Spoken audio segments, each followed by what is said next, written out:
How have you been, Tamara?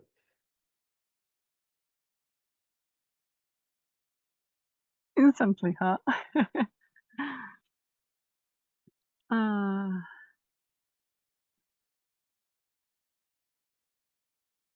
Uh, it's really nice to see you.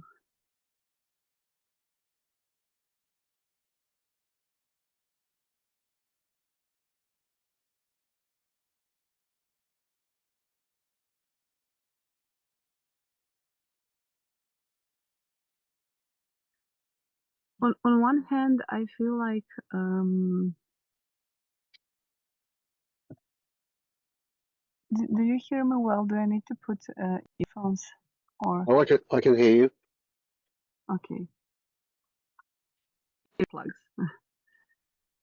Uh, yeah, I don't know. I feel like actually my head has been quite confused yesterday, and there was kind of rumination whether I will sort of say something today or not. In a way, I Oh, honestly feel like you have said everything. Um, Jayanti, could you please mute yourself? Yeah, thank you, so I can see Vince. Okay, let me just pin you so I can see you. Okay. um, I honestly feel like in the last times, it feels almost like you have said everything I need to know for a while. So it feels like, I can just re-listen and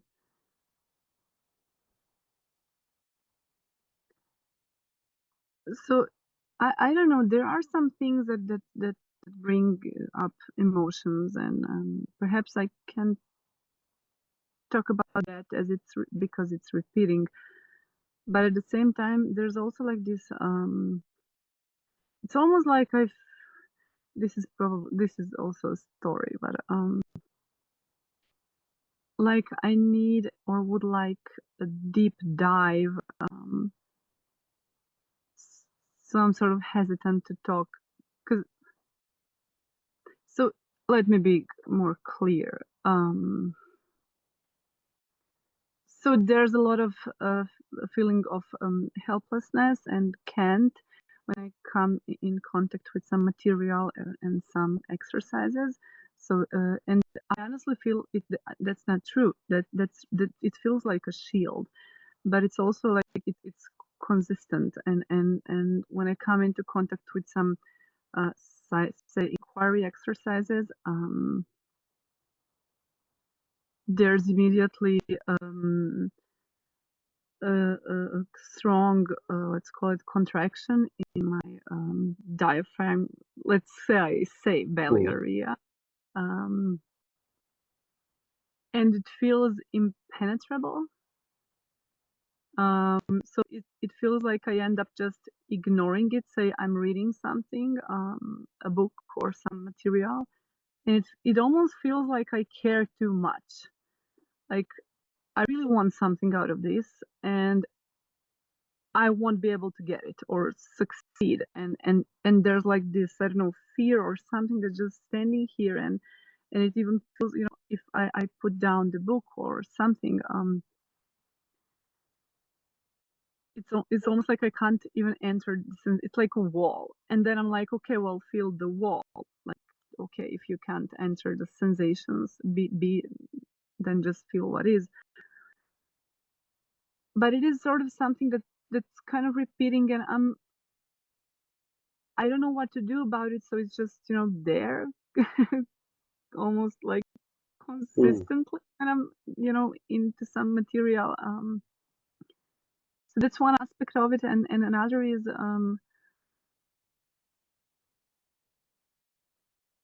it's almost like, I don't know, I feel like I care too much, but this is also a story because who knows what's too much and what's caring, and in a way I feel like I cannot know that. But it feels like, I'm grabbing onto time when I have, like, now I have 2 hours. I really, really want to listen to this Todd's inquiry session or something. I feel like genuinely interested, curious, whatever. But then it sort of turns up that it's not kind of, how do you say, it's not ticking for me, perhaps. Uh, and then it's almost like I get this feeling I did something wrong. I chose wrong. And I had only this much time. And then that gets me into sort of frustration. And I keep meeting that for quite some time already.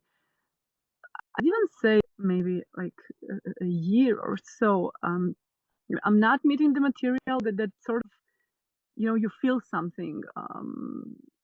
When you Mm. read, like, there's happening. And sometimes, so when I don't, it's like you chose wrong.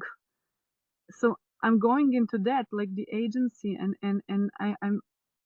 I'm going into that whole thing, looking at thoughts, and that's the place where I can see,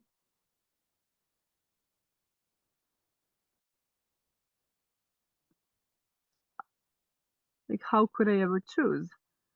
Mm. Wow.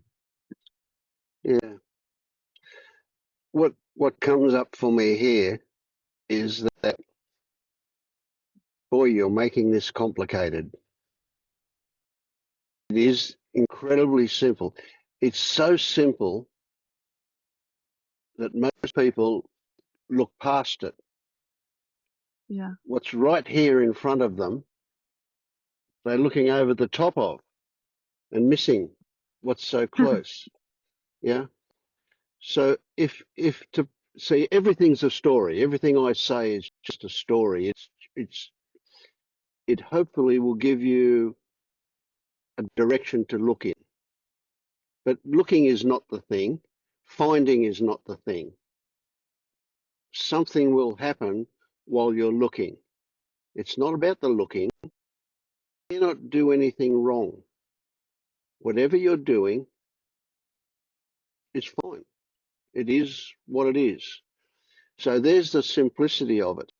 Whatever you're experiencing, whether you're feeling you're doing it wrong, whether you're feeling like you're not getting anywhere, whether you're feeling like you're hopeless or helpless, whatever you're feeling, that's it. But what we're talking about is not it, but rather your relationship to it. So can you imagine that no matter what turns up, think of anything you like, no matter what turns up, if you recognize that that is just what is here and it's got nothing to do with you,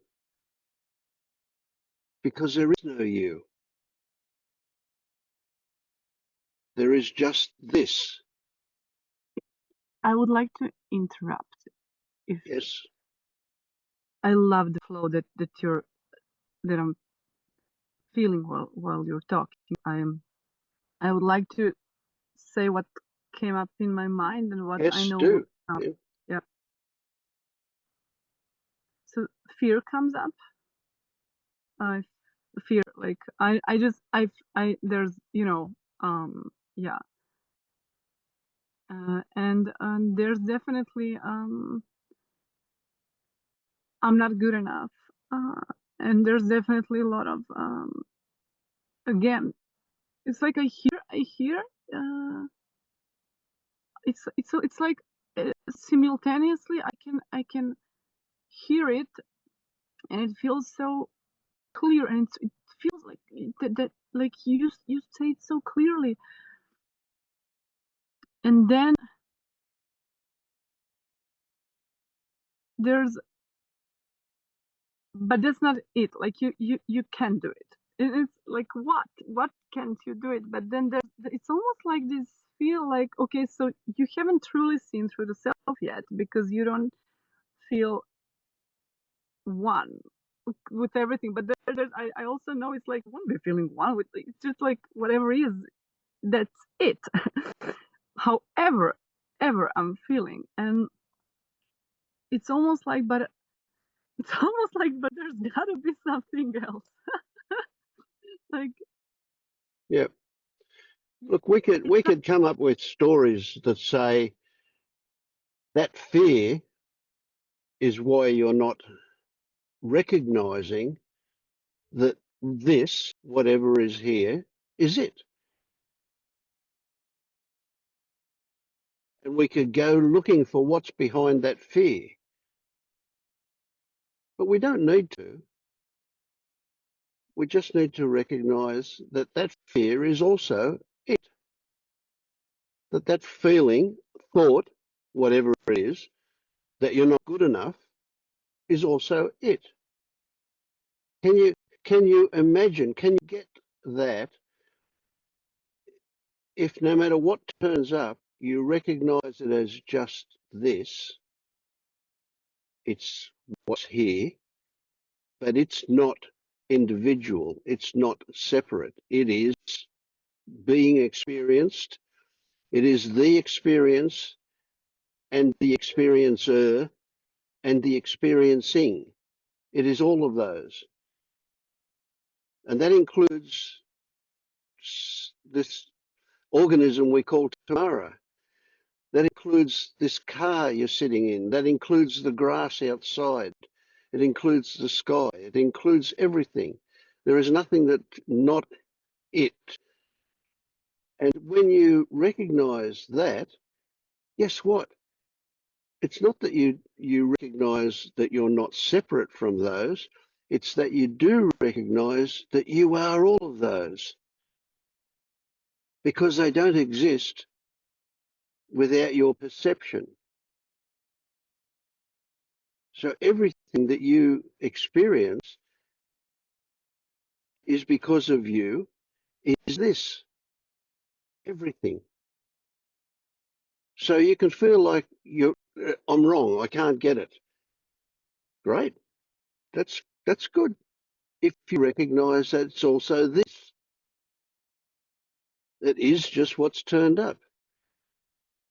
And it's not about this, it's not about you recognizing this, it's about your relationship to this.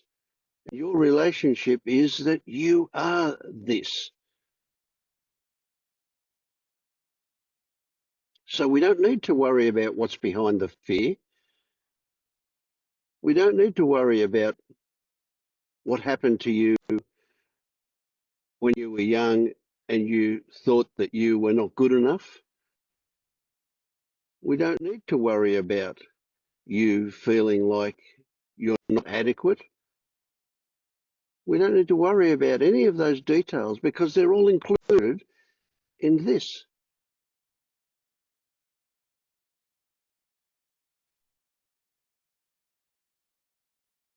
So this is a slightly different way of looking at things to what I would normally look at. I would normally go, let's look at what's behind you feeling separate. Let's look at what's behind the fear. Let's look at what's behind you feeling inadequate. Let's look at you feeling like you're not there yet. But we don't need to. We can, but that's just taking the longer trip, the longer route around to where we're going. The most direct way is for you to go, I give up.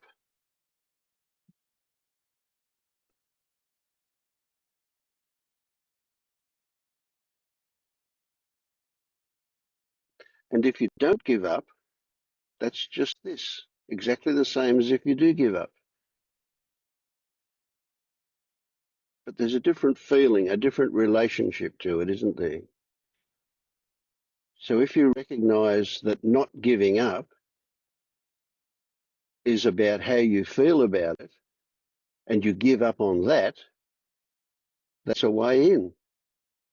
There you are.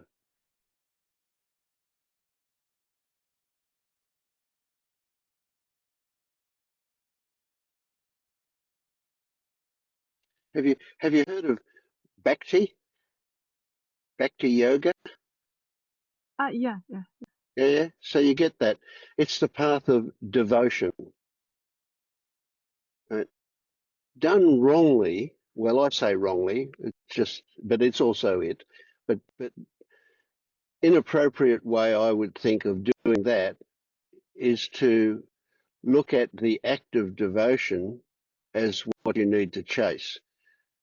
But in fact, it's the feeling behind that devotion, which is a surrender to universal love. So it starts to get kind of woo-ish when we look at it like that. But that's where you'll get to, no matter what path you take.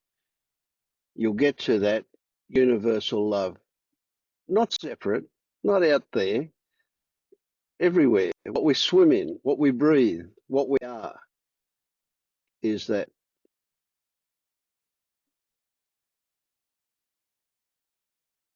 So you can't say anything, no matter what you think, no matter what you're going to say, it's this.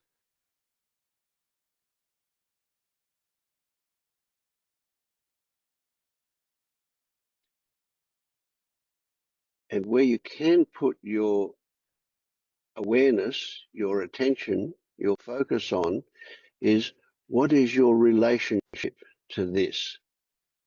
Now, this is a tricky one, but it's also we're talking of the most direct path. Your relationship to it isn't about your relationship. It's about your relationship to your relationship. Right? Whatever it is you feel about it, it is that connection to it. And that connection needs to not be a, something connecting two separate things, but rather it needs to bleed into both of those things. So the connection between you and whatever turns up isn't intending to separate you and whatever turns up, but rather to join you, to merge you. You and whatever turns up are the same thing. We've just had a lifetime of being told that we're separate. That's the problem.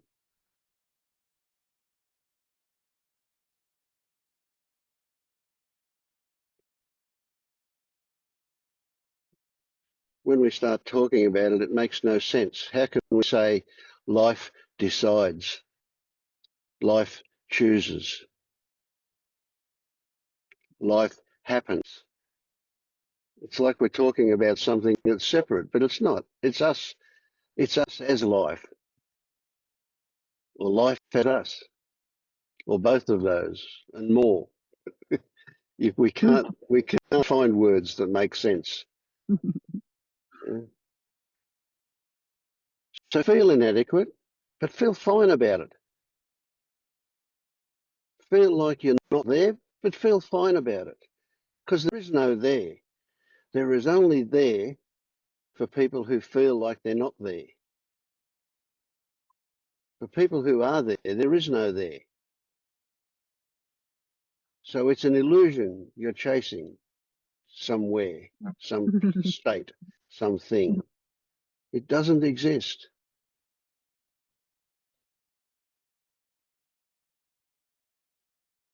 It almost feels like, and I think that's a fear also.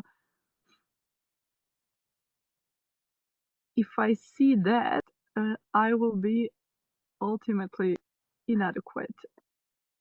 It's almost like if there's nothing, nowhere to go, or nothing to chase, I will be left with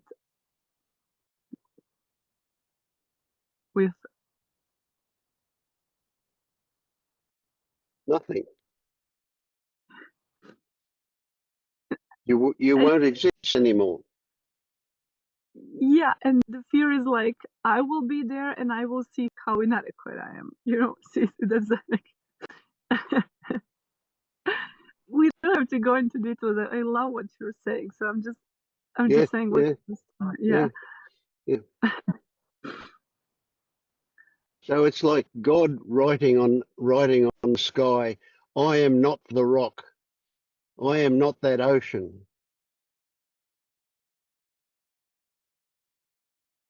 That's the equivalent of what's happening for you now. It's God denying himself, herself, itself. Yeah. But Vince, how now I'm going back to Yeah, yeah, that's fine.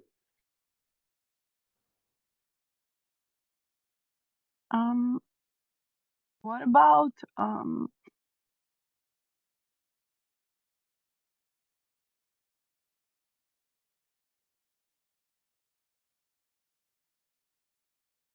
I don't feel like I don't exist,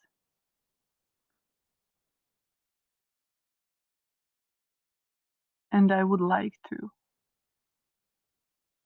Um,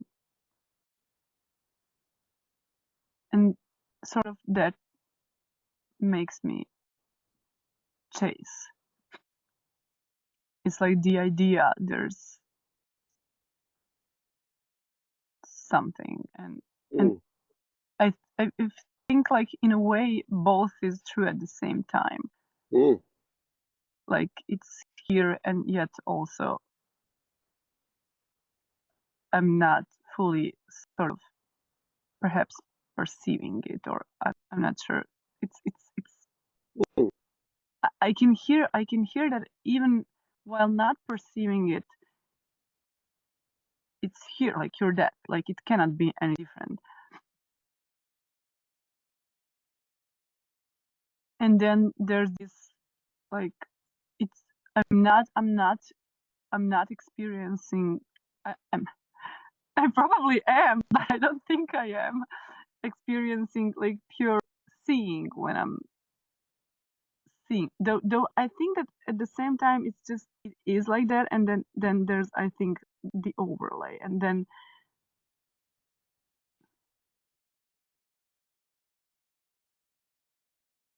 so it's almost like I'm again. I feel like yeah, I feel like I again went all the way back to the first point after which all your talk came, and it I feel like almost you can repeat the same thing that you said now. Because even yeah, with this that I said, it's again this that you just said earlier. mm, So yeah, in one hand I feel it's almost like it's almost like pointless to ask, because I feel like then it's just complicating the very truth that you just said. But there's again this sort of fear, like I'm gonna, go search for a job today, and then I'm again like the thoughts will be there, and then again the search will be, oh, I need to see my thoughts more, or I don't know, have different perception, and then we again come to what you just said. mm. Do you recognize at a deep level that there is no actual self in there running the show, making decisions, choosing, doing things? Do you get that? I would say yes, but I would always wonder what does it mean, like deep level. Mm, For me, it's just it's clear. I mm. just yeah. Right. So let's. It doesn't matter at what level really, but recognizing that, can you see that without that self there, when choices appear, they're just choices that appear. When decisions happen, they're just decisions that happen. When doing something happens, it's just a happening. When control seems to be in play, it's just an illusion. These are things that appear to us because of our conditioning, but they appear one way and they are actually a different way.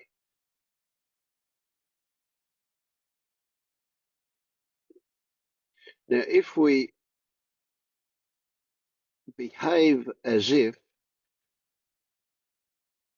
the different way, the way that we used to think they were, if we behave as if they are actual, even though we know they're not, our body responds in a certain way. The old way, the way we were taught to respond, by feeling fear, by feeling inadequate, by feeling there's something wrong. But they're also just happenings. Nobody in there created those happenings.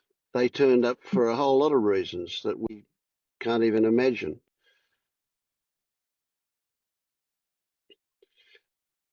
So the idea that there's a right way in order to achieve something rests on a belief that there's somebody in there that can do this.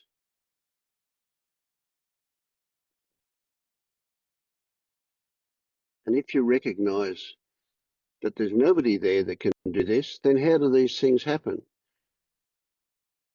They just happen. You can't stop them. You didn't make them happen, and you can't stop them. So they're just there. If you wind down the window of the car and a breeze touches you on the cheek, can you stop it with your mind? You can't stop what thoughts turn up, and you can't stop what feelings respond to those thoughts. They just happen. We don't need to construct a story around it saying it means this or it means that. That's just also like the breeze. Maybe that's a little bit like the breeze has blown a leaf against your face or something. Yeah. But they're just there. They're just happening. Now, once that's accepted, once those things are accepted, and don't take me wrong, don't think, oh, now I have to chase acceptance. But when those things are accepted, your response will be different. And you'll go, oh, okay, okay. So it's not your mind that we need to convince. We need to watch for the experience that changes your belief. The experience of recognizing that feeling of inadequacy, that fear, those stories, they're just like the breeze. They just turn up and they go away. They come and they stop. We don't control them. They're just there. And I really want to ask this, so that's why I'm. How does bypassing then fit into this? It feels like there's no Yeah. by yeah. With Okay. So bypassing things happen. yeah, Yeah. get this. Bypassing sometimes happens. It's not bad. It's not wrong. It's not something to be avoided because again, it just turns up or not. What I define bypassing as is using a logical conclusion to change what you feel. Now, if that happens, it's not wrong because it'll come again and again and again until the basis for it is seen through, and then it won't come back. Right? So if you say, well, there's no self here, therefore I don't have to feel shitty like I do now, and if Mhm. that causes you to feel good, that's bypassing. But it will be a short-term fix. It's a band-aid solution. You I, know? I, I would like to say so, some. I'm aware that I'm interrupting. I just like when it comes, I would, It's look, yeah. it's fine. You interrupt all you like. Don't worry about it. Yeah, and you don't ask for permission. Just jump in. Yeah. So I feel like this won't make much sense, but I still want to kind of say it. So when I was like 19 or 20, and I'm 33 now, so I was into yoga, and there was a lot of Advaita there, and is this it's the art of living. Perhaps you've heard of it. Um, so that was a very difficult period of my life. I mean, which wasn't, but it's good. It's fine. I'm okay with it.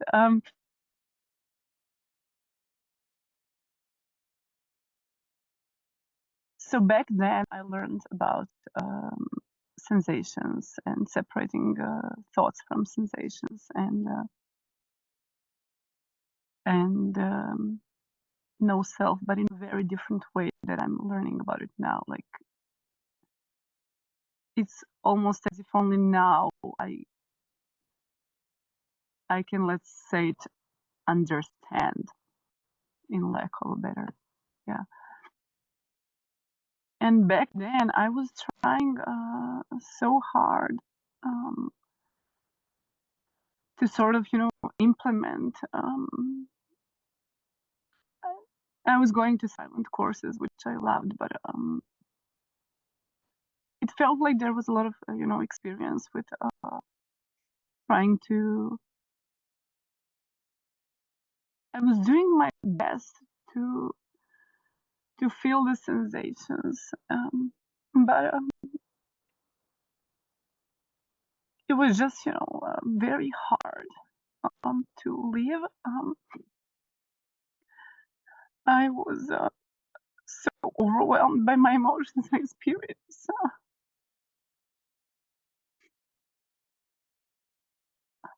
and, and this felt like true, and I still sort of, couldn't felt like couldn't get out. Everyday experience was very hard,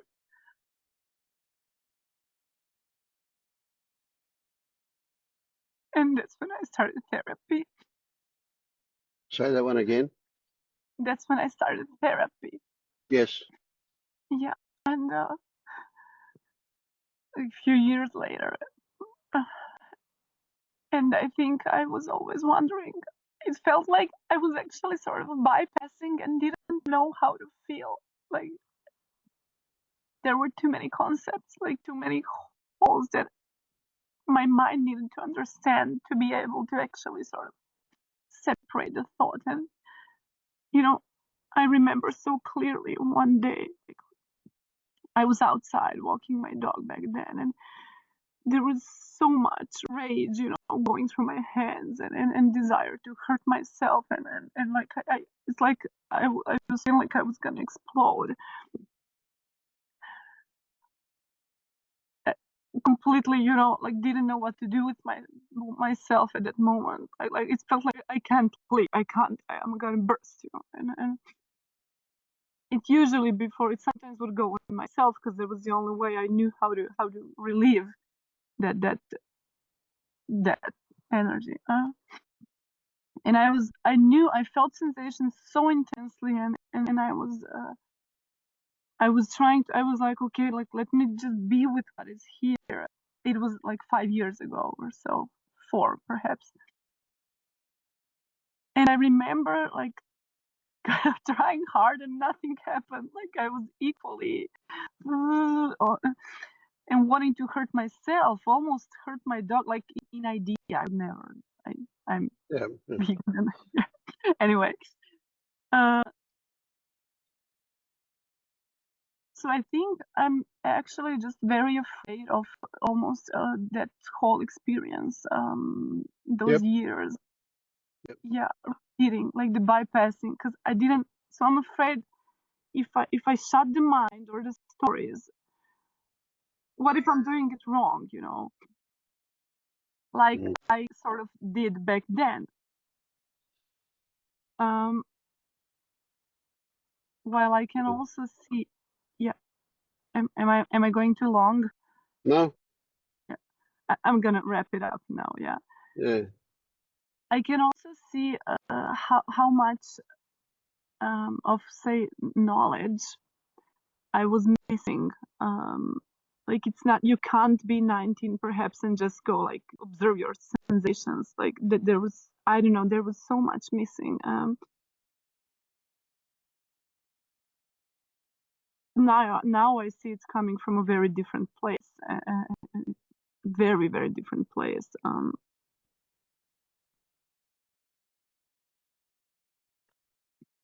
Yep. So a couple of things come up here from that.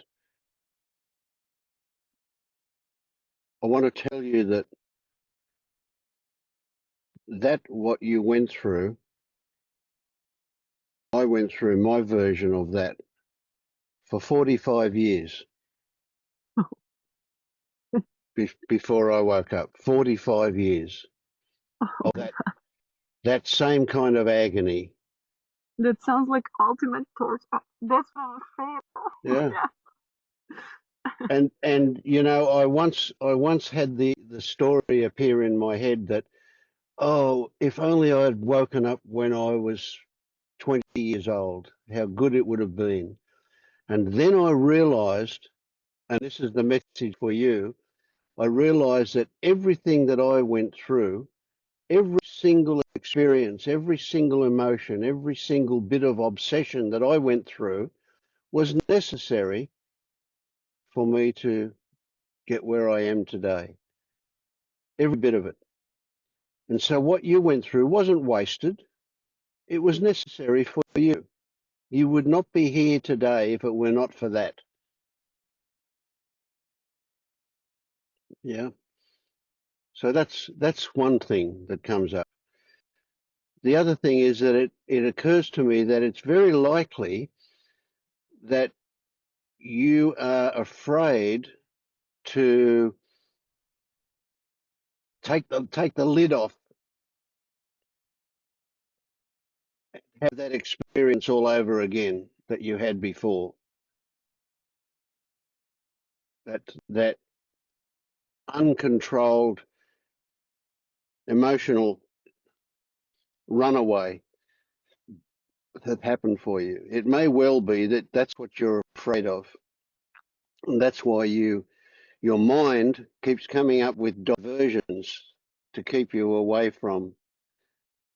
I think I'm afraid of that uncontrollable emotions mean I'm wrong. Like if I do it right, yeah. Yeah, And I think that's where I'm swimming because it keeps happening like for the last year and like almost 2 years, especially last couple of months. In general, I feel the overwhelm that I feel like I cannot control, and there's plenty, and always is that I'm wrong, something's wrong, be, because of this is so intense and happening sort of out of my control, and yeah, it's beautiful what you just said. It's like it's not that. It's and then now here's the thought, which it's now the thought was here like I want to learn that being in such uncontrollable state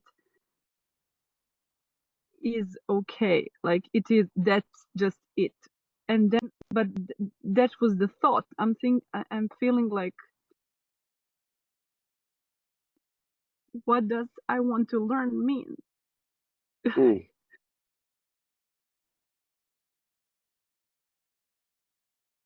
It feels like it's again, oh, I want it to change in that moment. Like if I were to learn to accept it, then it wouldn't feel so uncontrollable and like I'm wrong and all of those, that whole experience at that moment. mm, mm. Can you get that feeling wrong, thinking that you're wrong, is right? Not that it's right, not that it's correct, but it's okay to feel those things. Yeah, I But understood. yeah, So the first part of your sentence was, do I get that the feeling of wrong is right? mm. So you get that part of the sentence. Do you get? That is about the connection. That is about the understanding, the acceptance of that. Is there a flavour? It's hard to put into words. Is there a flavour that it's right, that you can be wrong, that you can think you're wrong, that you can feel you're wrong? It doesn't mean that it's right that you're wrong. It means that feeling and thinking is okay. Yeah, yeah, yeah. I feel Yeah, you. Yeah, yeah, yeah. yeah, yeah. See, one of the things the mind does, it'll take your memory of that uncontrolled emotion and it turns it into something that's not real. It exaggerates. It turns it into, well, you're going to end up in the crazy house, in the asylum, or something like that. It makes a big deal of that, right? But the reality is that there'll be moments. I have moments of intense emotion. Right now, I'm experiencing an intense emotion. I just want so much for you, and it feels like uncontrolled emotion, but it's not. It doesn't come out like that. It just feels like that. Yeah.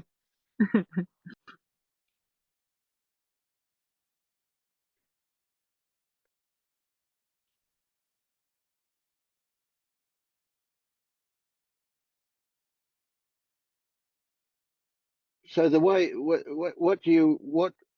led you to that heightened emotional state before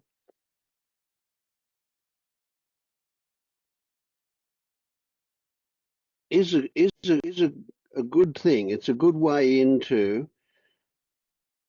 what's going on for you underneath, and that is it's you get in touch with your sensations is a way of getting out of your mind, getting out of the influence of your thoughts.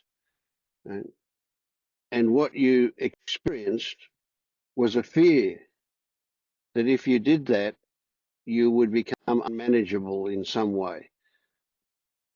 And so what it did was it gave you reason to not go there. And that became fear of expressing emotions, intense emotions.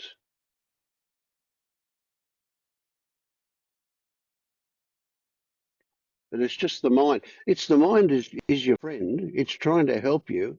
It's just doesn't know what it's doing. It's responding to the old conditioning. So its idea is you have to stay in control. You have to be cool, calm, collected, all of those things. When that's not natural, what's natural for you is to feel emotions. I think I feel something's wrong because it feels like it feels like I feel too much. Yes, and that's your mind keeping you away from feelings. That's trying to keep you away from that. But it's like all, not literally all the time, but it's the say big trigger or something big, and then like the 10 minutes later it's again and again, and it feels like I can't sit all day long with emotions. I have to find my job. I don't have a Yes, job. You know, it's you'll do and then all I of feel those like things. That's fine. yeah, You'll do all of those. It's the idea, and it's a crazy story as soon as you look at it, that you'll always be like that. That you'll never be able to do anything other than feel emotions. You can't stay there all day. I can't do this. I can't. Right. This is what your mind tells you. This is a way of keeping you away from that. You are an emotional person, obviously, and yet you're trying to be an unemotional person. At least your mind is telling you that that's the right thing to do. like I shouldn't be sort of triggered, but triggered. I feel like it's just rising so much. It just Yep. oh, so much. And it feels like it will take over.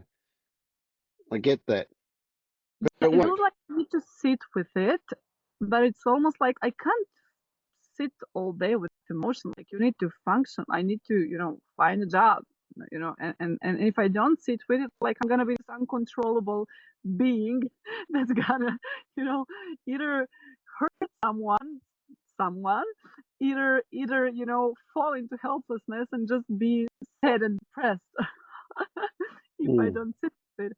And yeah, I like to sit with it, but it feels like I was sitting for an hour and a half, mm, and now again it's kind of like I can't just again sit for an hour and a half, and it's like my whole day cannot be compromised of sitting with mm, emotion. Like there's mm. also some ignorance in that. It feels like Yeah, this emotion just comes and goes. Like yeah. Well, you will start to experience what is more natural as you allow these things to happen, and that is that you will have emotional periods and you will have rational periods. And if you need to work, you'll work, and your emotions will wait until you get home and you can let them out, right? Or however, the feeling like you want to hurt yourself or your dog, right? That is because of this stuff is bottled up so tightly that it feels like you're going to blow the lid off, right? And those thoughts are an expression of that frustration, of you denying your actual natural inclination to be emotional. Yeah, it's a tricky one.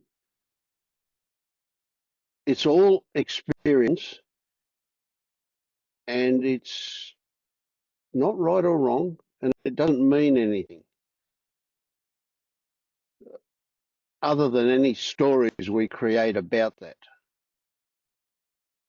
And if we do create a story about what it means, it's just a story. It doesn't mean that that meaning is real. We create stories to suit our idea of things. So so what I want you to do to help you through this maze that you're experiencing is notice to notice what it is you're actually feeling, not what the mind says about what it is, but what it actually feels like. And notice when the word resistance comes up. So a lot of things want expression in you, and then resistance turns up, and the resistance will begin with a story, with the mind saying, "Can't do that. That's wrong. I can't stay there for another hour and a half. I can't keep doing this. Right? I have to be able to work. I have to be able to function." Right? That'll be the story that begins the resistance to you feeling what it is that your body wants you to feel.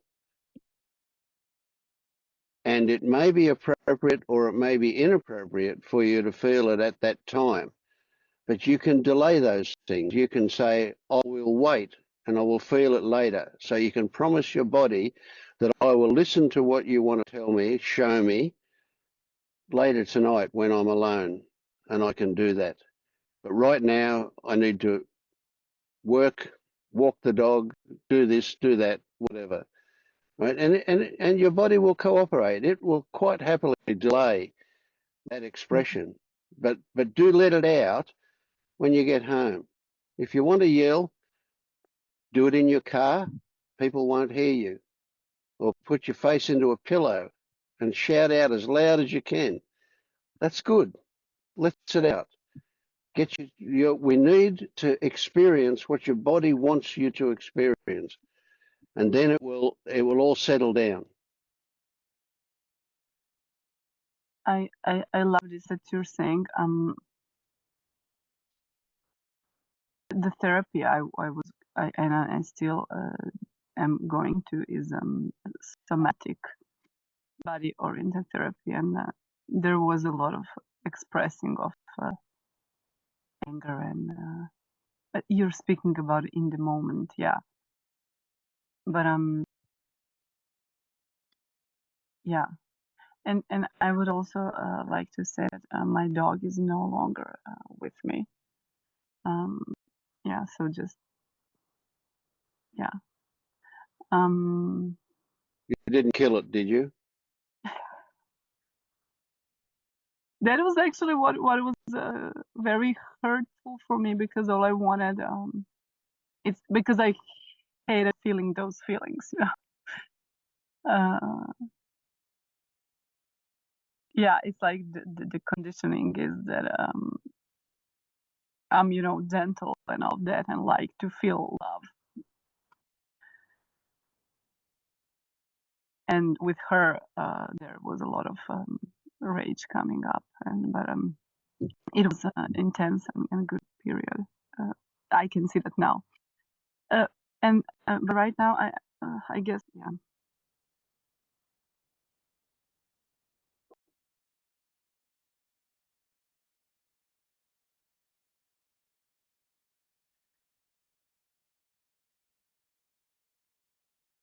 Right now, the anger does come up much not in that intensity. And right now, what feels uncontrollable, what comes up is that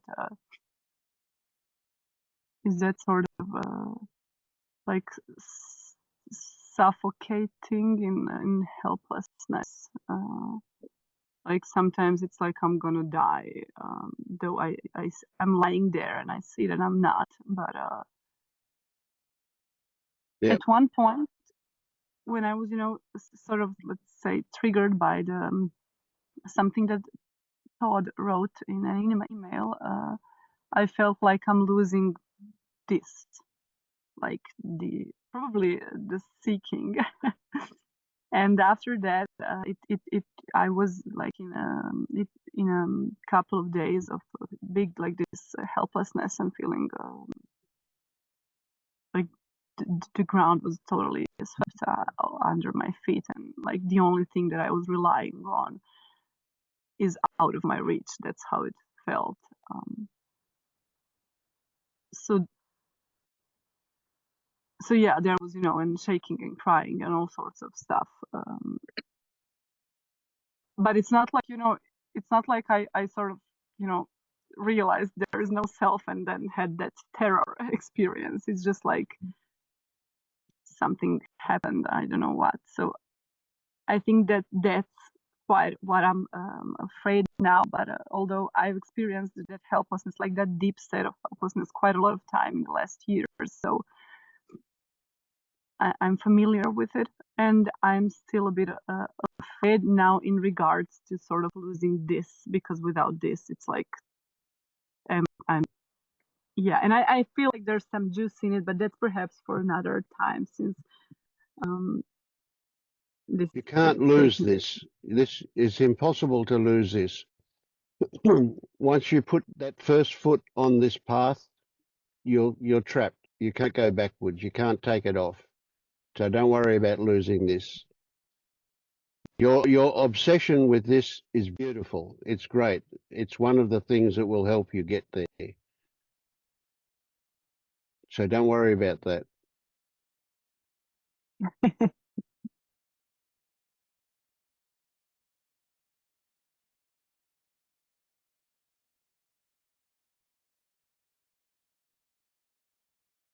If you can just keep saying to yourself, and it'll only be a story in the beginning that you say to yourself, whatever I am experiencing, it's okay.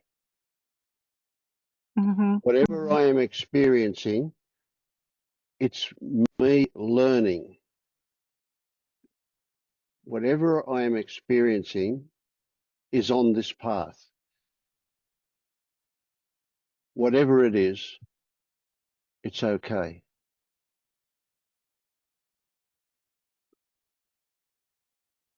Until you keep saying it, it's okay, until you recognize how it is okay. That whatever it is just your version of learning about you. And you know, the crazy, crazy part of this is that eventually you will learn that there's nothing to learn, that you cannot learn because you're such a mystery. How can you know anything? It sounds paradoxical, but it's true. You will chase learning until you recognize, till you have learned that you can't learn, but you will have learned. You will have changed. You will have adopted a different attitude towards what turns up, and in that attitude change will show you how everything is okay. One day you'll not even remember this. One day you'll remember that it occurred, but you won't remember what it was like.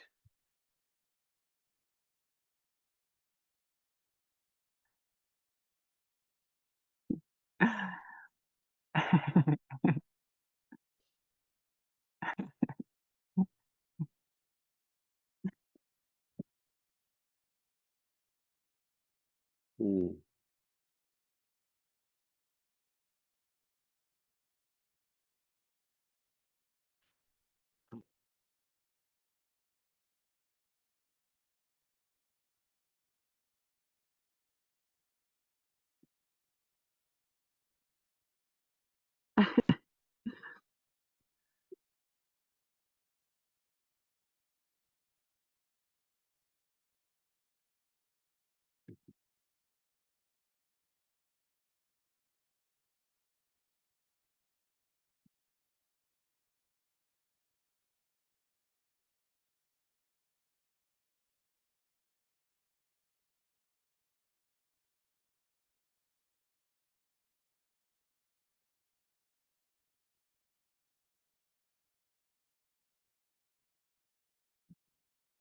You mentioned before that you really enjoyed the silent retreats, sitting in silence. Yeah. And I felt like you were doing that then for a moment before I interrupted with these words. That silence is absolutely beautiful, isn't it? That's when we have relief from the incessant noise that the mind makes.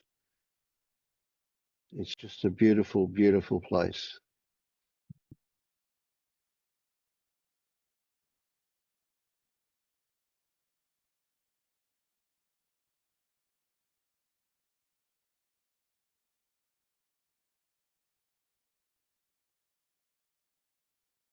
I really want to say thank you. And I really want to give you a big hug.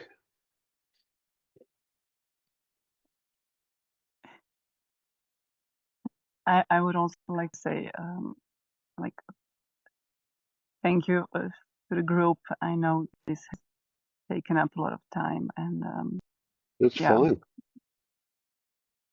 Mm. I was I was thinking that nobody would come today, and you came, so that was beautiful. Thank you.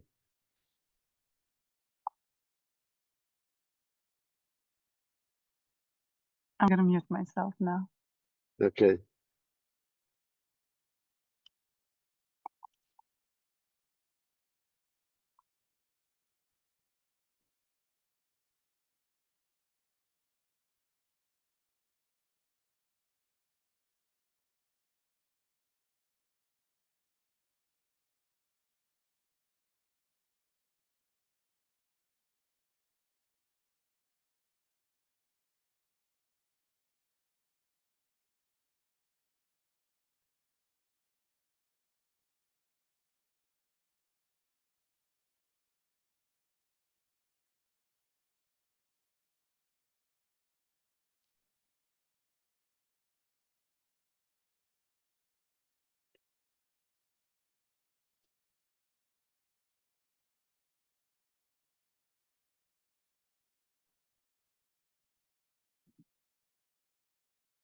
Hey Vince, can I ask? Yes, Tammy, Thank you. you're welcome. Um, so I guess um this week what I've been doing a little bit is just trying to notice more, notice the mind, trying to get me into guilt, shame, fixing myself, just being more aware and open to the thought that, maybe things are happening, maybe I'm not the doer, maybe there is no doer, maybe there is no person, I don't know, just playing with these things. And also aware that I think, um, yeah, not trying to fix the person, that's not necessarily the way, not having to be perfect for this to happen, all kinds of stuff like that. I don't know, I'm feeling like I can't get past the position that, okay, maybe I'm not doing it, and maybe there is no me, and maybe I'm just like feeling the vibration of these words and seeing them come out and watching this all happen here. But I guess I still feel like I'm the watcher. So maybe I'm not the one narrating or thinking the thoughts or doing the things. But I'm the one watching this body, watching this mind, feeling the vibration of the letter V as I'm saying it, all this kind of stuff. Um, so I Yeah, think that's where I am. And then I also had a thought that maybe I'm scared to go further. Maybe it won't bring me any peace or happiness to go further. Maybe like I'm better off in this kind of suffering and thinking I'm a person because it's okay enough. And maybe I'm of more help to my nephew and other people. Like, how are they going to be without me? Like, I don't know, all kinds of stuff like this. And it's probably just whatever fears. But sometimes I feel like this burning thing of like, oh my God, I have to, you know, get out of here kind of. I have to know what's true and like stop living in this dream state or whatever, thinking that I'm the whatever, and just understand what all you guys are talking about. And sometimes I'm like, maybe there's fear that's stopping me, or maybe there isn't. Maybe this is just the process that it's taking. But yeah, I'm just wondering if anything I'm doing is actually helping. Um, and that maybe there's a fear stopping me. Anyway, I guess what would be helpful to look at this week wow, or do? there was a lot in that, wasn't there? A Mm. whole book. Yeah. So I was interested when you said maybe, maybe I'm not the doer. What was the maybe? Did you have some inkling about it in your experience, or was it just a repetition of something you'd read or heard?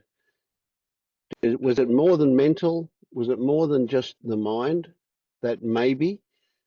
Was there a little crack there where you kind of recognize that maybe you're not the doer, that things happen for a That's a whole lot really of interesting reasons? question. Yeah, that's an interesting question. I think that I keep on saying I'm open to the idea because I really am. I'm like playing with the ideas and it is a mental thing.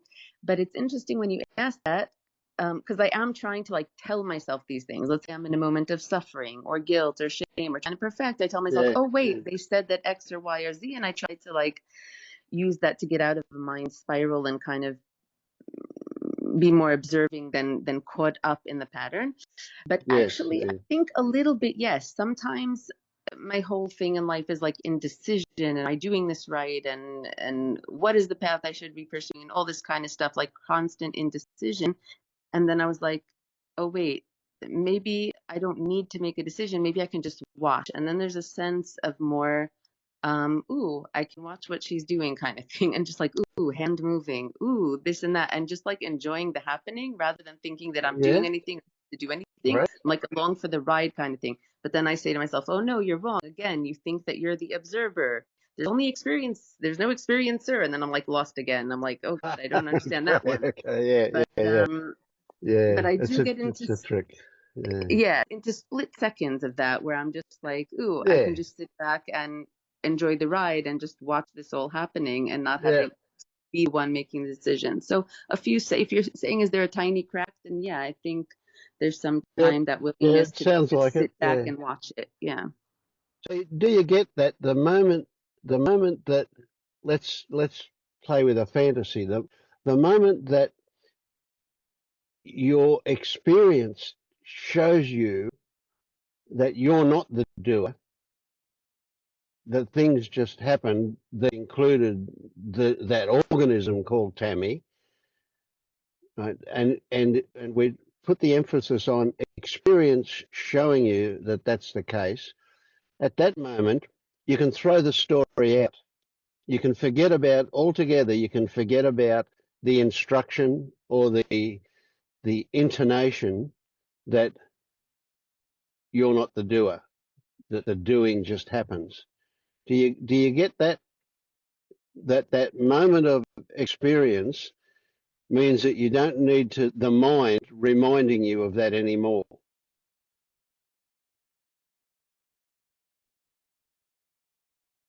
Right. But then I go into, okay, but now you still think you're the experiencer.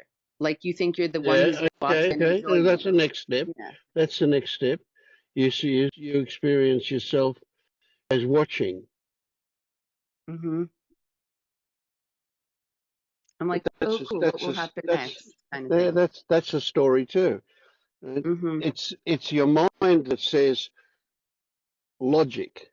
It's your mind that says watching happens, therefore somebody has to be watching. That must be me. How can it be me? That conflicts with all this other stuff. But the reality is there does not need to be a watcher watching something for watching to happen. I know that you won't get your mind around that. That's something that can only be experienced. But in order to experience it, you need to say to the mind, take a back seat for a while and let me watch. Let watching happen. Not let me watch. Let watching happen. Just take a back seat and don't tell me about the logic that surrounds this, which doesn't actually surround it. It's put on by the mind.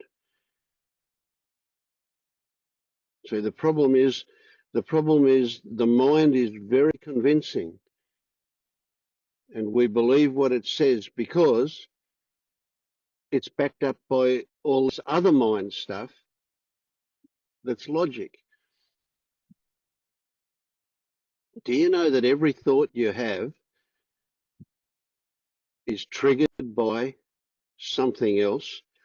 And in most cases, it's triggered by another thought. So you have a thought, and that triggers the next thought, and that then triggers the next thought. And it's very, very convincing. We think that, oh, that's what it is. It's all about that.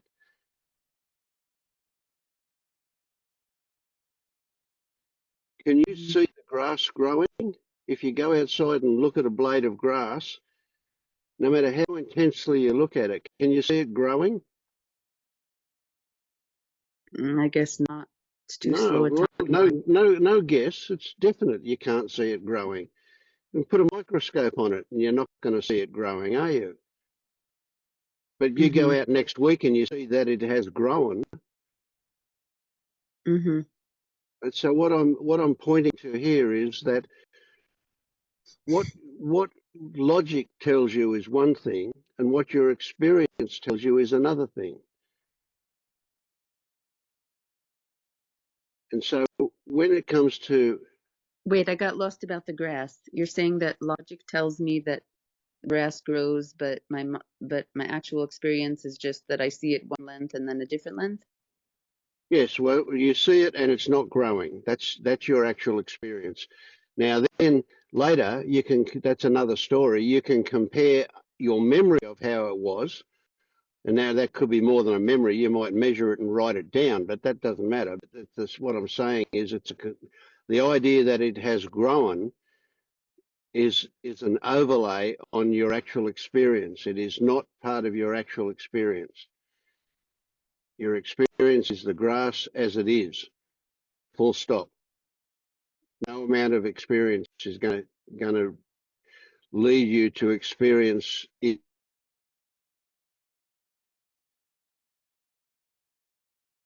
Comes in that says it it is growing, but really when you look at it in detail, if you measure it today and go out in a week and measure it again, and then you compare the two measurements, you can say, it has grown. But that's still not your experience. That's a mental conclusion. And it's the Okay. same thing, that there's a mental conclusion that there must be a watcher.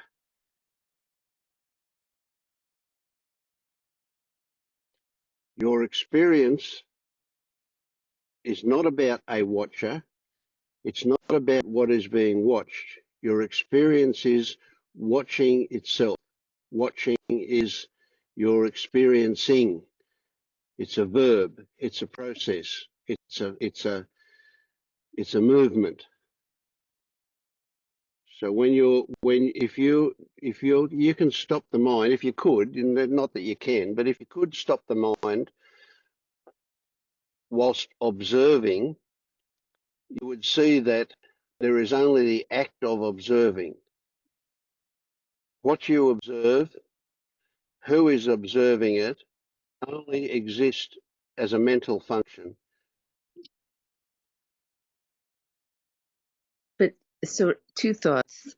One is that you're kind of telling me the opposite of what you're telling me. You're telling me that it's true that grass grows, but we have to say it doesn't because we don't actually experience it. So you're saying the truth is that grass does grow, but in other words, if I take a video and put it on it, right, and then they fast forward it, you actually can see the grass growing. You know what I'm saying? Like, it's just that our minds aren't capable of keeping our eyes open long enough and perceiving the small changes, but it actually does Yes. happen. You're telling me it is truth that there is an experiencer, but it's just not my experience. In other words, you're proving that it is true that I do exist because you're saying the grass does grow. I just don't see it. I'm So I'm saying getting a little lost in the metaphor, but yes, no, you can't. Yeah, it is a bit tricky. You can't experience that the grass grows. You can only have a mental conclusion that the grass is growing or has grown. It's right, that that never, conclusion is true. well, it's a mental conclusion. It's nothing more than a mental conclusion. Whether you call it true or not is irrelevant. It's only a concept. It's only what your mind says. It's not part of your actual experiencing. I know this is a bad metaphor from that perspective because we will always presume that the grass is growing because of that mental experience. But it is only a mental experience. It is not ever part of your experiencing that it is growing. It's the same logical mental conclusion that says there's a road outside your house. It's not part of your experience while you're inside the house if you're not looking at the road. It's only a mental conclusion. Now, if look, do this. Hold your hand up in front of your face. Mm-hmm. Right now, that's now you can just do it mentally if you like now, but that's a series of concepts that I put together. Hold, hand, front of, and face. Every one of those is a concept. Right? You can say they're real, but that's a logical conclusion that they're real, and they're real as far as the label is concerned, and it's a useful concept to have. Right? But when you hold your hand up, the concept of hand is what encompasses the palm and the thumb and the fingers. And each one of those is also a concept. And what that, let's take just your index finger, and what that concept of the index finger encompasses is color and shape and texture. And then if you look at any one of those characteristics, you'll start to see that the label is simplistic.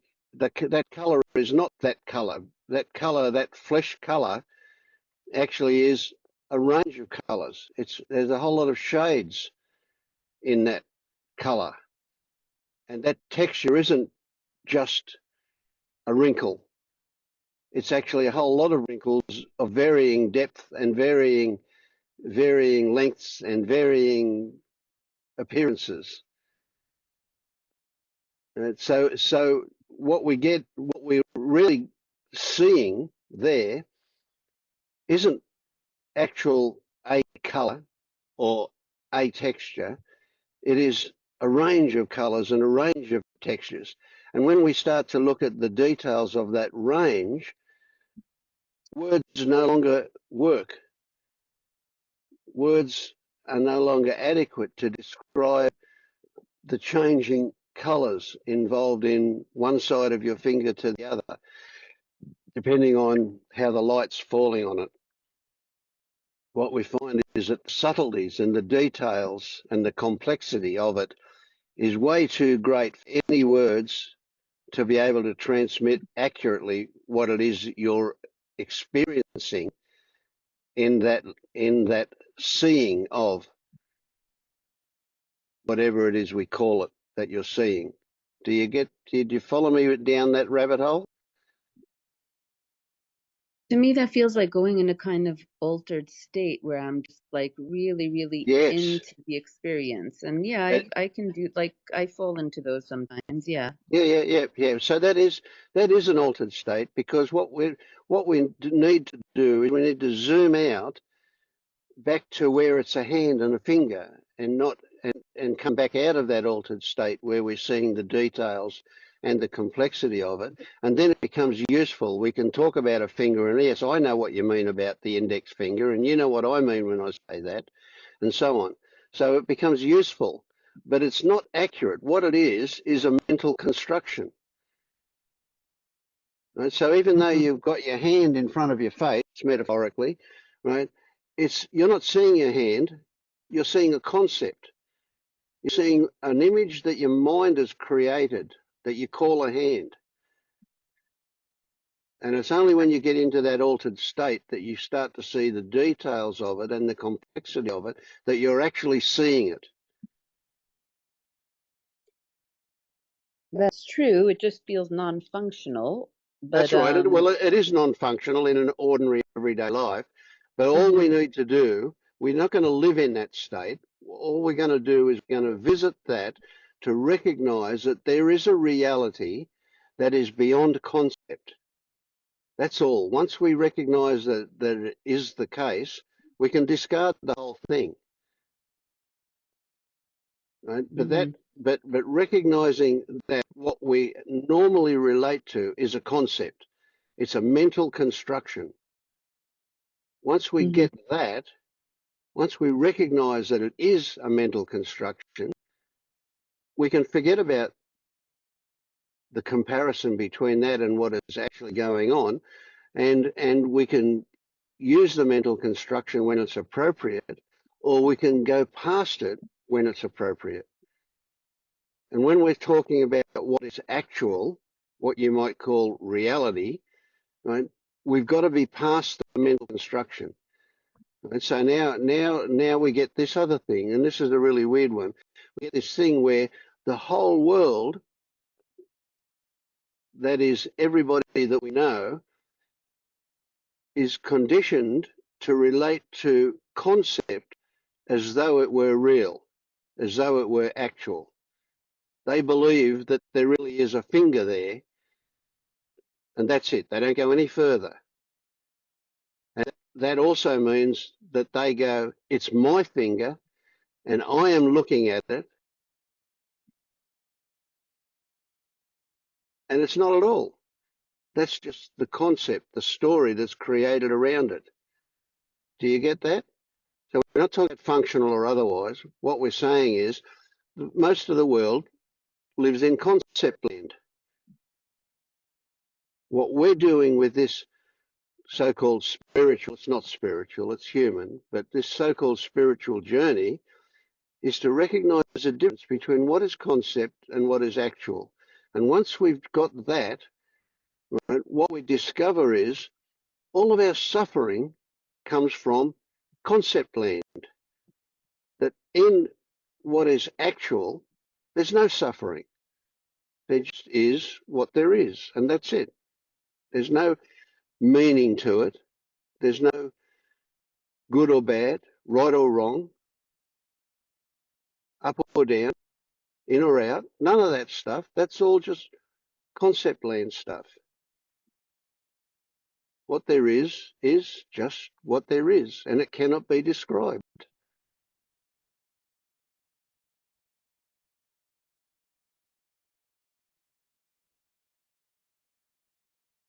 So all the meaning and the thoughts are meaningless. They're Well, just is no, what's happening. they have a meaning, but they're meaningless to us when we wanting to get beyond the concept. They're Mhm. only meaningful in concept land, but they are meaningful. Let's not throw them baby out with the bathwater. It Mhm. is appropriate to say that yes, there are times when that is very useful. But for us, when it comes to recognizing that the distinction between what is concept and what is actual, right? Then of course they are meaningless. So having the thought like or compassion or wanting to help my little nephew or do things with him or for him, is that just a mind construct or is that yes helpful and I should keep those things for my life? Any sense of meaning or purpose or Yeah, helpfulness? okay, I get it. A good question. A good question. Look, it could be. It depends on where you're coming from, right? So if you're saying I should be this way, then it's conceptual, right? And in fact, what you'll find is a whole lot of resistance to that actually interferes with it.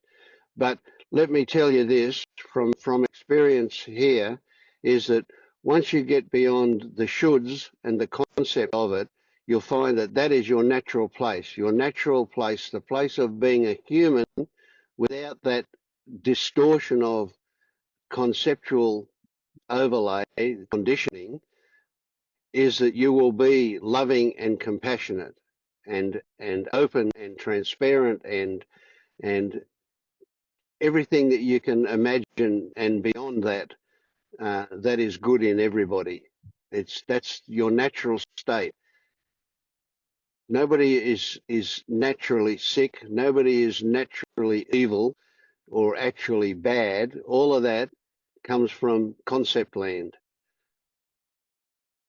Yeah, I sometimes wonder because I naturally do want to help a Yeah. lot all the time, and I'm trying to, like, I'm wondering if to tell myself that's just a story or that's just I don't know, but you're saying that could be a natural inclination. It's not necessarily a story or some meaning I'm giving. It could just be a natural No, outpouring of that's right. Yeah. Yeah. okay. Now it could come. This just to complicate issues. It could be that that's the way you are because that's the way you've been conditioned to be. Right? But I don't think Yeah. so. I don't think so, and that's only my imagination saying that, based on your tone of voice and the things that my interpretation of you is that it is your natural way of being. It's not, so that you might get those people who are, let's say, particularly religious, right, who behave that way because that's the way they should behave, right? But then get them in private and they're a different person, or or something. I don't know.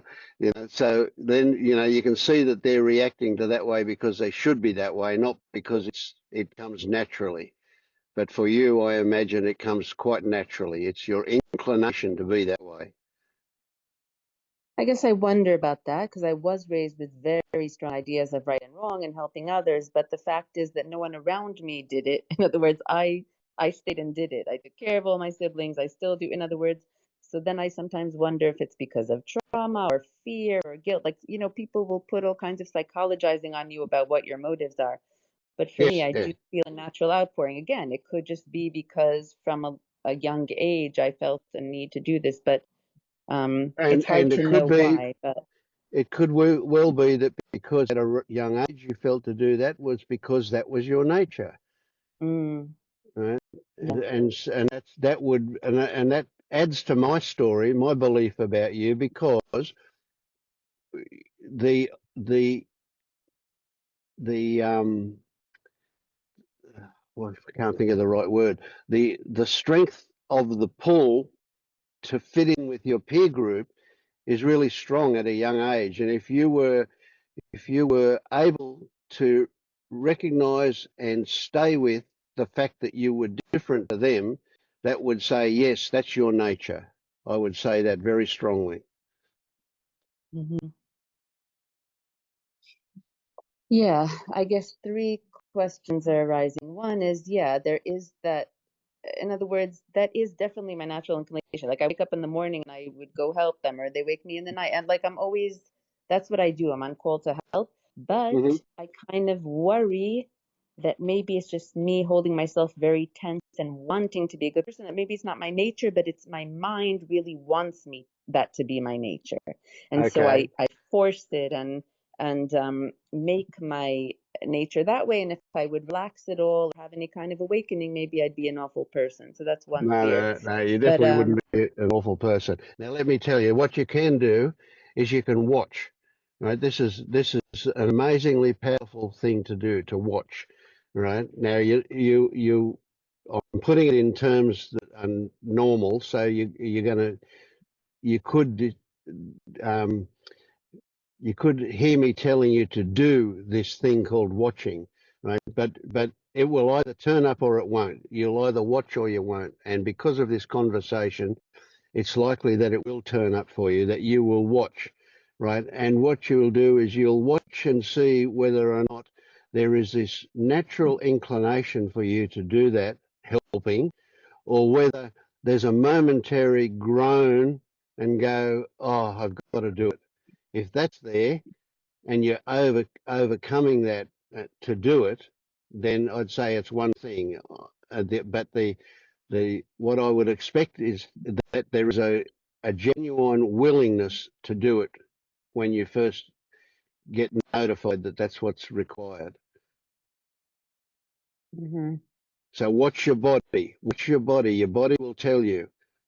There's a thing called a body yes and a body no. And a body no is a contraction, and a body yes is an expansion, an opening.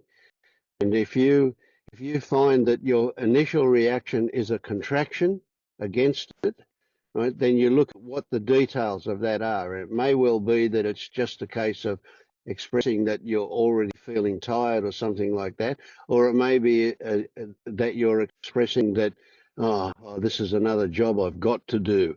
Oh dear. Right? If that's the case, and then you overcome it and you say, well, I'm a good person, therefore I've got to do this, right? Then that's likely to be conditioning again, not your hmm natural thing.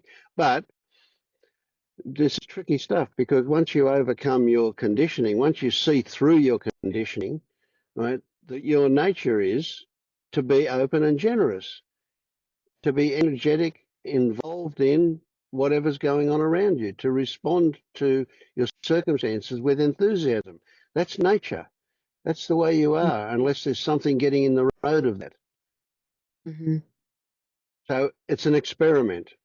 Learn to watch yourself, watch your body reaction, and that will tell you what's going on for you. Now, don't fall into the trap of then saying that means something. Bring it back here and discuss it. hmm Okay, that's a good one. I did have a question. Like, I listened to some people. I find that there's like two schools on this awakening thing. Like, there's a million schools, but two of Yeah, the schools that seem most real and genuine, like in my view, is one is this kind of thing that I'm more introduced to now about, there is no experiencer, there's no self, there's no chooser. We're all there's just experience and all this kind of thing. And then there's another thing about like getting rid of yourself, your preferences, seeing through everything, but it's kind of like a yogi kind of thing of like your stuff will open and there'll just be like unending bliss and just like energy will flow through you and you'll just be the universe. Like I don't know if I can name names here, but like do you know Michael Singer?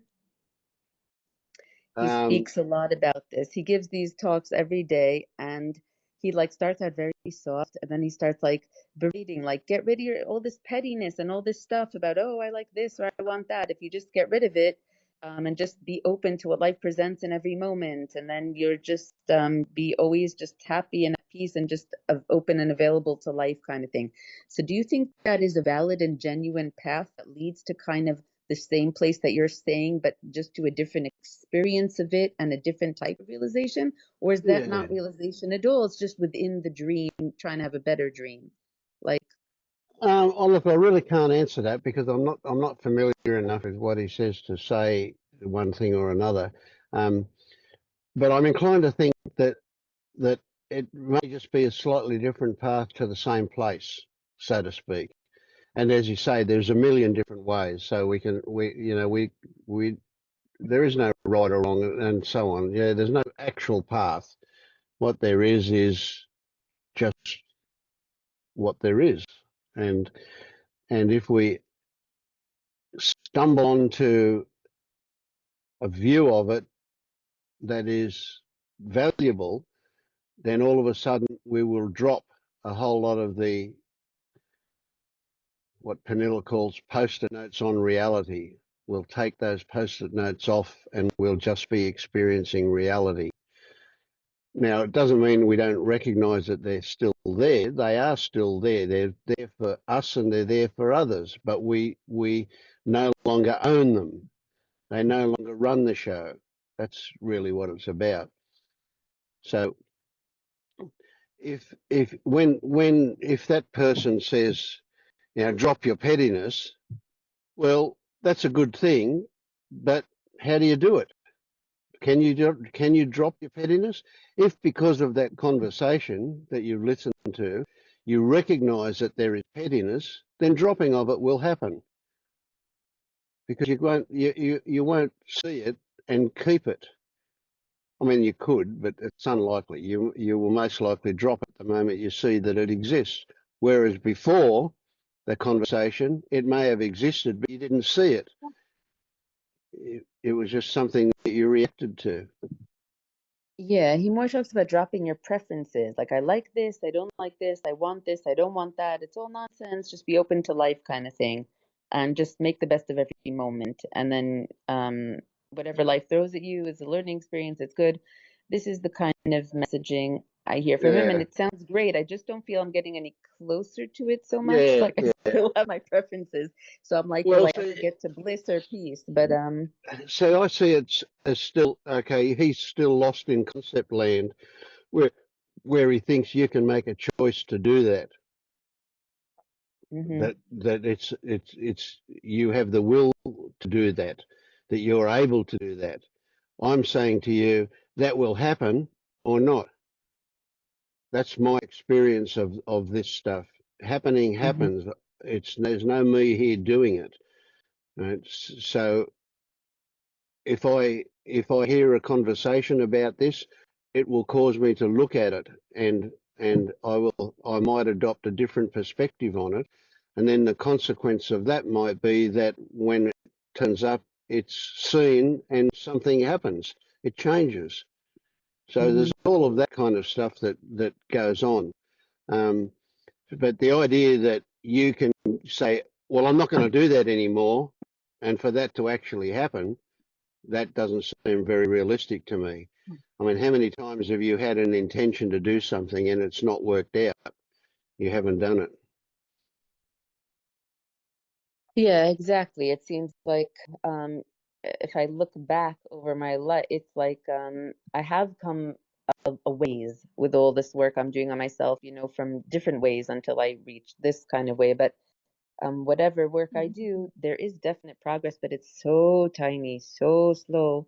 And it's like at this rate, I'll never get to the peace and joy that they're talking about. And it's more about like, it sounds like about perfecting the personality, kind of like becoming a more mature person, perfecting the personality to like not be irritated by things and just go with life and be this like, Yeah, you yeah, know, yeah, and I'm yeah. just wondering if that is a valid path, like if there is a way of getting to some kind of bliss that doesn't end, because I was kind of giving up on that of ever reaching a state that doesn't end of peace or bliss. But I don't know, maybe he is Yeah, talking. look, that's a really, really, really tricky one. You know, it's. Hmm. I mean, I laugh when I hear people talking about that stuff. Not because what they're saying is funny, but because I recognise that there's a paradox here. There's a really, really weird paradox that goes on, and that is that people that so-called wake up will say nothing has changed, but everything is different. And that resonates with me. And I know what they mean by that. You know, and when I try to describe it, what I'm talking about is that the same circumstances that caused suffering to happen will exist. But because we see it from a different perspective, right, we don't get lost in stories about what that means, and they're fictitious stories, they're fictions about what that means. Okay, that oh, this means that I'm whatever we want to come up with. You know, that we don't get lost in that story. That gets it doesn't get triggered by those circumstances anymore. So the same circumstances that once caused intense suffering, we see it from a different perspective and we recognize it beyond concept. We recognize that what it actually is, right? And we don't get lost in what it means, in a construct of what it means. And the result is that we don't experience suffering. So is that as close as we can get to bliss? You know, so is it, or is it, do you have a particular memory of a particular feeling that you call bliss that you think will be there all the time? Well, it won't be. There is no permanent anything. So you're never going to get to where you are always Zen-like, always blissed out, always calm. No, no, that's bullshit. That's a bullshit story. It's not going to happen. It doesn't Hmm. happen. At least in my experience, it doesn't happen. You know, God, Hmm. I'm a passionate person. I feel things deeply and I express things deeply. Um, and sometimes I'm expressing things in an angry, apparently angry way. You know, it seems angry. My voice is raised, and I'm talking in a certain way that my wife says, "Why are you angry?" And I go, "I'm not angry. I'm just passionate." And she just thinks I'm joking, you know, because it seems to her like I'm being angry. Right? So no, I'm not that calm Zen-like person you've got some image of. That doesn't happen here. Yeah, But but I can't internally, you're not remember. feeling. Sorry. So you're saying externally it seems like you're passionate or angry, but internally you are feeling just Zen peace, or not necessarily? Well, no, I've experienced the passion, um, but a lot of the time when I would have got emotional about something, you know, angry or whatever. Now I don't. That is, there's a lot more calmness there about those things. It's just, yeah, you got to, you know, what I say to you is, I don't know what your experience will be like. You know, if you maybe you might end up being that Zen-like person a lot of the time.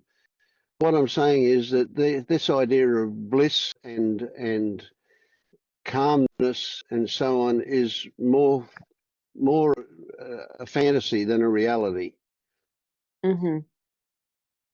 and that's okay. That's I mean, life is bloody good for me. I really have to say I've got nothing to complain about at all. I have no complaints turn up here.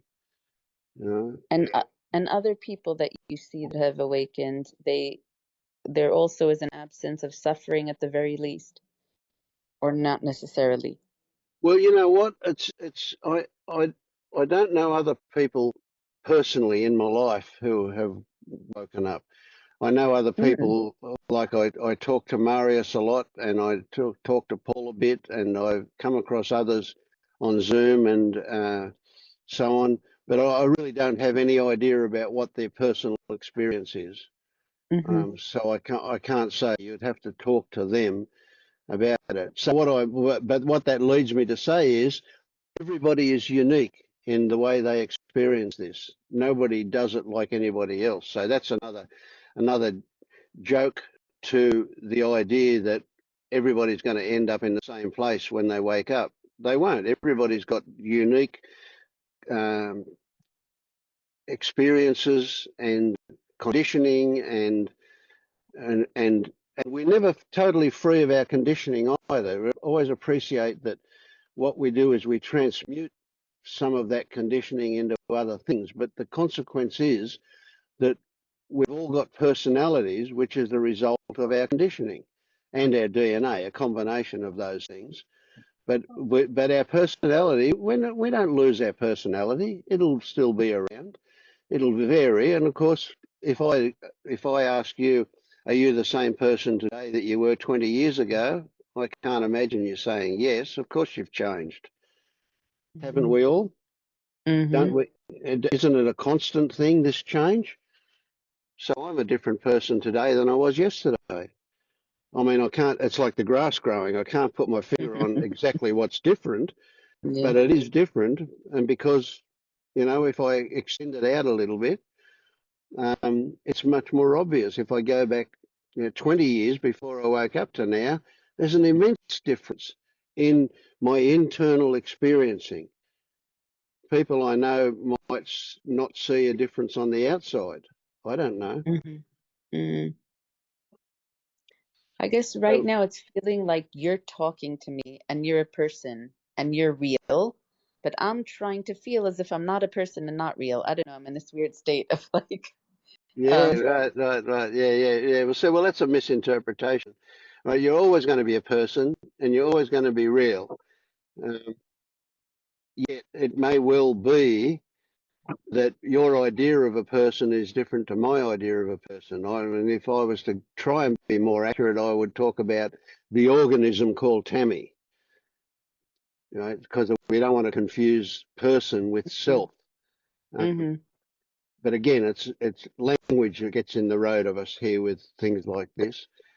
Um, so you'll always be a person. You're never going to, the self might disappear, but Tammy, the organism, will always be there with the personality that she's had forever and ever, probably. Um, but her experience internally will be different. mm-hmm. And then just playing with the thoughts that, like when I think, oh, I'm not getting it, or oh, I'm still thinking that I'm the experiencer, just seeing that too as a thought. That's kind of what I've been doing. Like instead Yeah, of buying into absolutely. the Good. frenzy Yeah. of like, oh my God, I'm not advancing. It's like, well, maybe that's just a thought too. But I don't know how to get beyond that, but that's kind of where No, I've you been. don't. But You don't need to get beyond that. You do it. Okay, it's just a thought, right? right. Now, here's a trick. What does that mean? It's just a thought. What does that mean?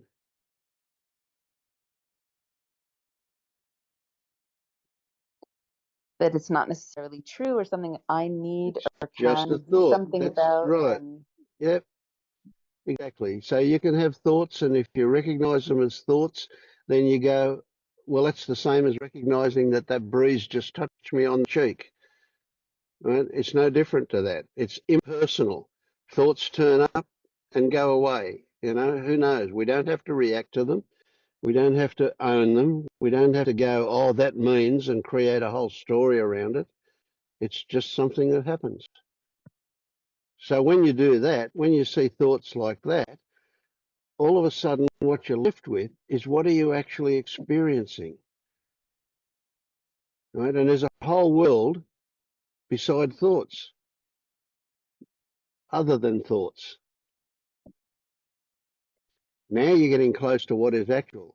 When you discard thoughts, what is actual is what is. It's this. What is actual is your feet on the floor. No, that's not actual. What is actual is a sensation at the bottom of that thing you called a foot. And then when you go beyond that, it's not even a sensation, it is an experience. Feels like, I can't describe it. It's because it's really too subtle and too complex. That's what's real. Foot on the floor is a story. See, so there's levels and degrees. You get beyond where you get beyond the thought and you start to experience what your body's telling you, and then you get beyond the labels you use to describe that. Then you're getting close to what is actual.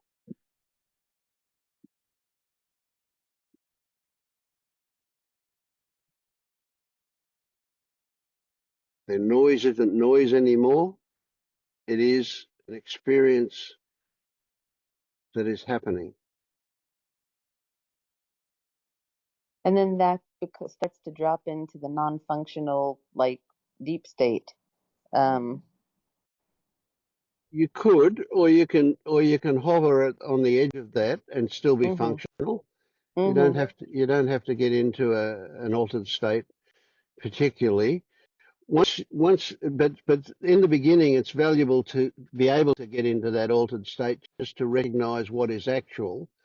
And once you know that that's there, then you don't actually have to visit it. You can just be in its proximity kind of thing. But what you are is you're released from the compulsion to believe the stories that used to run your life. So I guess that's really the trick here. What we're getting is away from believing the stories that turn up.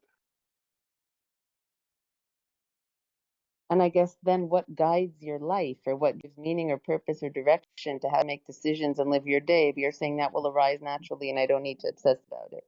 Absolutely, yeah. I don't make any decisions about what to do.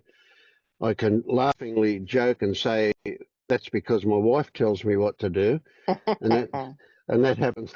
That does happen a lot. She'll say we're going to walk the dog now, so I get up and walk the dog. Mhm. Um, but at other times it's the my calendar says there's a meeting in half an hour, and I check and make sure my notebook's charged up and whatever. It's just Mhm. well, I don't have to make any decisions. Life does it all for me. Every day, every moment of every day, life is telling me what it wants from me. Mhm. And earlier today, it was recognizing that I was doing some working on my tax, and I dozed off. So that told me go and have a sleep. So I went and had a 40-minute sleep. Mhm. That's how life works for me. It's pretty good. Mhm. And then, so it's basically kind of like when they say come back to your senses. So it's like when you're caught up in a crazy rage or a mind spiral, and people are like, come back to your senses. So maybe that's kind of what it's like come Yeah. back here and just be sensing and get out of the mind, whatever So it's yeah. telling you in the moment. So what will happen is you'll be in that cyclone of the mind, and out of the middle of all of that chaos will come the thought. It'll emerge. Get out of here and go back to your senses. And you'll go, there you go. Life just produced the thought that said, I don't have to be lost in this. And you immediately look to your body and go, what am I feeling? So life can present things to you via a thought as well, but you're not lost in it. You're not compelled by it.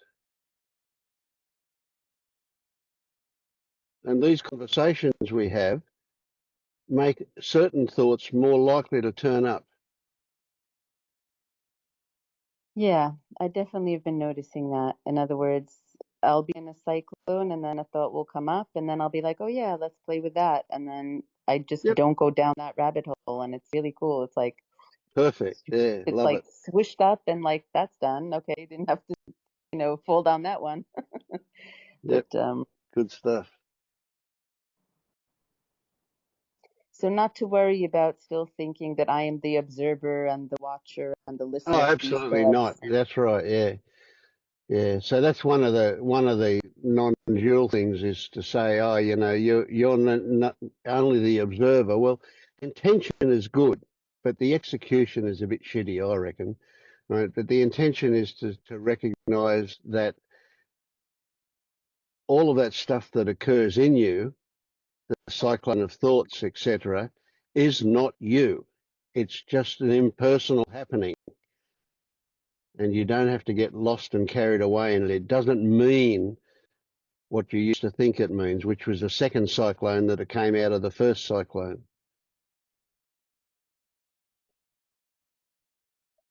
Right. So that's enough for now to recognize these things and not get sucked into the mind as much, not get sucked into thoughts of meaning and guilt and shame and perfecting. And I don't have to worry about the fact that I still think that I'm enjoying observing the Tammy walking around. And in those moments where I'm like realizing, like letting go, like allowing, there's like an allowing of letting go of the thought that I am doing and just Yep, watching the happening of it all, even though yep, I'm yep. like, the thought then comes in, oh no, now you're the observer and you're still never going to get out of this stuff and awaken. But yeah, um, just let that go and enjoy the fact that I'm not getting as sucked yeah, into the that's mind right. construct stuff. Everybody wants to make it way too complicated. It's not complicated. It's really simple. Yeah, yeah. But you're getting a hold of it there, Tammy. I love that. Good stuff. Mm. So just to continue with that, with the seeing of the mind and how it wants to suck me in, that's just Yeah, and not try to get past being the experiencer to realizing there is only experience. Forget about that for now. yep, yep, yep, yep. And you know what you're doing right now is you're making a list of things to do, Hmm. and you don't need to do that. They'll either happen or they won't. Okay. And if you accept that they'll happen or they won't, then you're not going to beat yourself up if they don't. You're not going to say I failed, Hmm. and you're also consequently not going to say I succeeded if they do, because Hmm. they're just happenings. Yeah. Hmm. So just to observe it as a happening, not to call it success or failure. Exactly. Observing will happen or not. You, Hmm. you have trouble getting past that one, don't you? Yeah. You want that Yeah. list of things to do. Yeah. Yeah. Well, where before I was happy to give you that list of things to do, now I want to keep telling you that it'll happen. It's not a doing. Yeah. Hmm. But I still need to notice so I can come back and report. Well, yeah. Okay. So what I keep saying, if you can hear me say it, or even say it yourself, or pretend you're Vince and say it, and that is that whatever you think you need to do, it will happen or not. That's it. Full stop. It will happen or not. Hmm.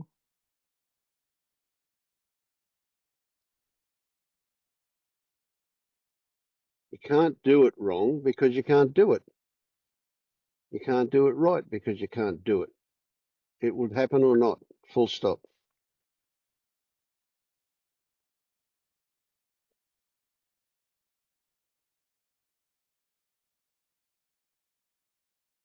All right. I just like to always take homework away to do Yeah, for the week. yeah, I get But that. Yeah. Well, that happens or not. Yeah, but it happens. Yeah. You've got your homework, except that you kind of can't write it down because every time you try and write it down, it sounds like you're giving yourself an instruction to do. mhm, But that's okay. to try and remember things. Yep. They'll occur or not. You'll remember or not. And Mm-hmm. if you don't, that's okay. We'll remind you next time we talk. Or you'll remind yourself. I'm sure that'll happen too. Mm-hmm. Mm. So you don't think it's valuable to write things down and try to think about them during the week? No, definitely not. It was once, but now I think you're at the point now where it's not valuable because when you write things down, you give yourself permission to not remember them.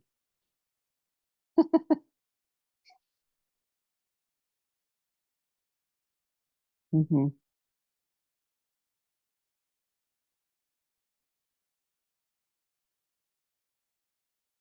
Oh gosh, now I think I've forgotten already. Oh yeah. So just Yeah, that's all right. That's fine. Yeah, so we're and just you'll remembering. remember or not. Yeah. So just Yeah, remembering not to get sucked up in the mind stuff. That's basically it.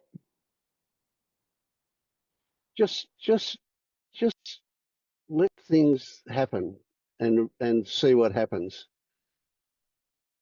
How's that for basically it? Yeah, Mm, yeah. okay. Good on you, Tammy. Thanks so much. Yeah, good. I love you. Thank you so much. Hmm.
Vince, Mhm.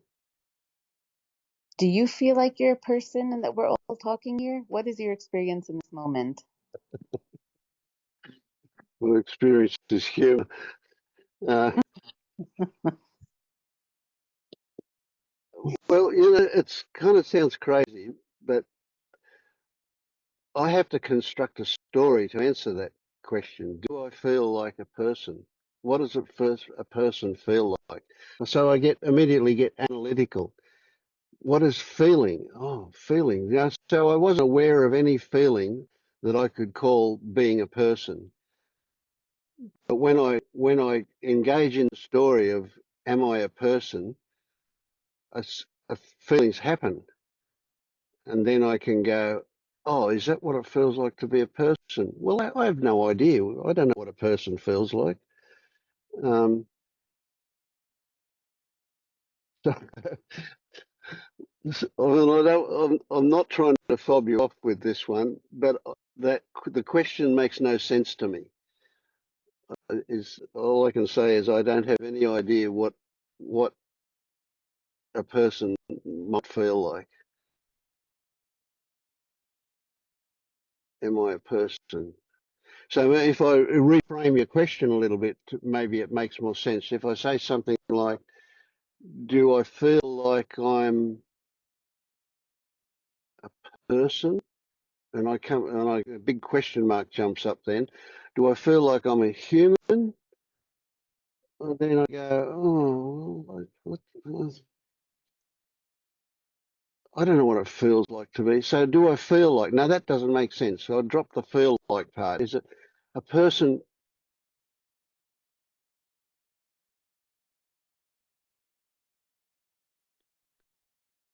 Yeah, all I can say is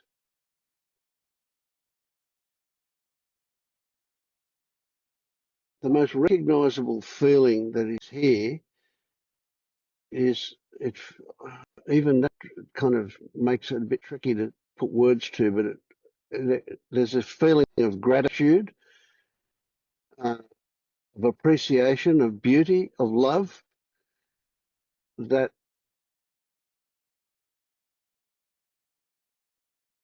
the opportunity to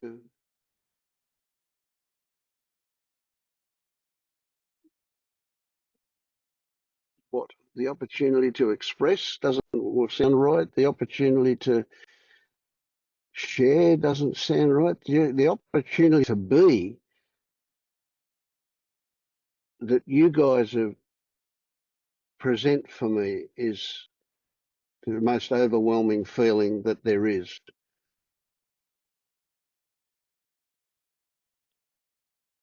And even that I wasn't aware of that until I had to describe it.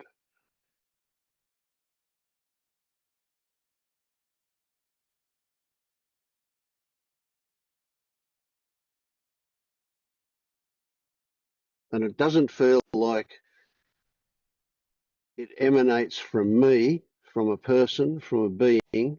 It is just what is here. It is everything that's here. There is no origin of that. There is just that. And I can kind of imagine that there's this body wrapped around it, but no, it's not. There's no beginning or end to it. It's not really related to the body. The relationship of that feeling to the body is a bit weird. It's like they both exist in and out of each other. I know that's probably not a very satisfactory answer. I imagine it's not a satisfactory answer for you. No, that But was interesting. My thought was like, how would you describe what's happening here? Do you feel like you're a person speaking to other people, trying to get them to realize they're not people? Like, what is your experience? Like, how would you describe what is happening now? But you describe perfectly what's happening for you, which is just the sensations or the emotions or whatever experience is, and you're not really thinking in terms of maybe it's just what you're experiencing the moment. But I guess it was more like trying to understand from someone who is awakened what you're experiencing in the moment of, do you think that like here I am a person speaking to other people, like what is your experience going throughout the day? But yeah, there was a pretty big overwhelming reaction that I had to have to create a story to make sense of that for you. mhm, mhm, Now, the story could relate to what is actually going on, or it might loosely relate to it or something. But I mean, if I was, say, if I was in a social situation with somebody else, I'd quite happily do that story, and I wouldn't bother about the fact that it's not very accurate. I would put it in terms that they understood. But with you guys, I'm being much more literal about my experience.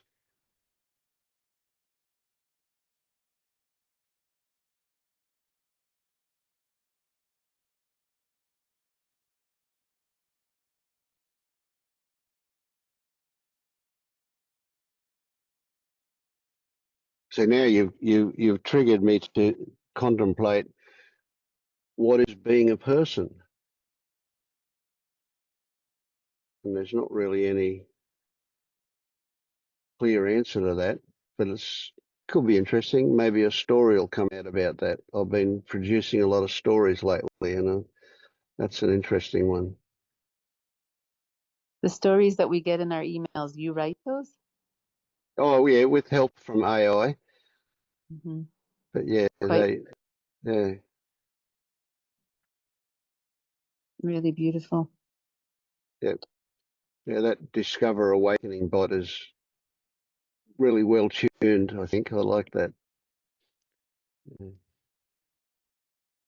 So I guess if I'm hearing you, it's more like you go through this stuff, but you're not telling yourself a story about here I am, Vince, speaking to all these people. You're just move through your day, Yeah, experience happen without the stories about it, yeah, kind of. yeah. You know what? It sounds crazy, but I never think about what I'm going to say. I just react to whatever's in front of me. Mm-hmm. So I don't have any. When you were talking about different schools, I kind of imagine that I don't belong to any school, or I don't have any school in mind. You know, it's just whatever's. It's a personal. It's come out of the personal experience, I guess. What I talk about and how I talk. You just suddenly shifted to realize, oh my gosh, like everything is a mental construct and there's just this. Are you asking about my waking up experience? I guess. Um, that came in mentally. As a long time seeker, and I mentioned to Tamara earlier that I was a seeker for well over 45 years. Um, and I eventually spoke to this bloke in America, and he said, "You know, Vince," he said, "the mosquito bite of seeking is never going to heal while you keep scratching it." And that metaphor just blew my mind. I just suddenly realized that I could not be a seeker and be awake both at the same time, because being a seeker means I'm not awake, and being awake means I'm not a seeker. So they're an oxymoron. They can't exist together. And so the consequence of that was seeking dropped immediately. Just all of a sudden, there was nothing to look for anymore. There was just this, whatever it was. And what followed on from that for me, and I'm not exactly sure in memory, I can't remember whether it happened immediately or took a couple of days to happen, but there was the realization that by the time I became aware of what this is, what was actually being experienced, it was already done. It was already finished. And so the consequence of wanting it to be different was tantamount to insanity, because it was already finished. How could it be different if it was finished? So the consequence was there was an inevitability about what this was. And it was sometime later, and I don't know again how long later, it might have been a year or even 2 years, I don't know, later, that I realized that what this is, was in fact an interpretation that I had as a result of my perception. So this wasn't anything absolute. It was still personalized by the way I saw things. So this is it, is a personal interpretation which goes nowhere. There's nothing. That's it. Full stop. That's the end, the beginning and the end of everything. So that was essentially my waking up experience. Yeah. Mm. Changed my life. That one sentence turned my mind inside out.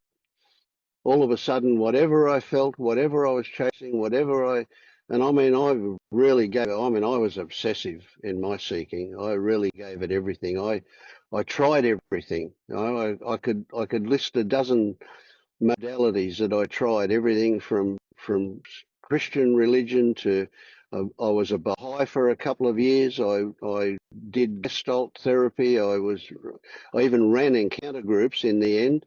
Um, I was a hypnotherapist for 5 years. There was just no end to the things that I did trying to wake up, all trying to get relief from that constant suffering of this difficult life.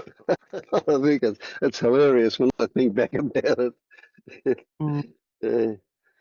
Oh, by golly, the energy we put into that seeking stuff is phenomenal. Yeah. Mm.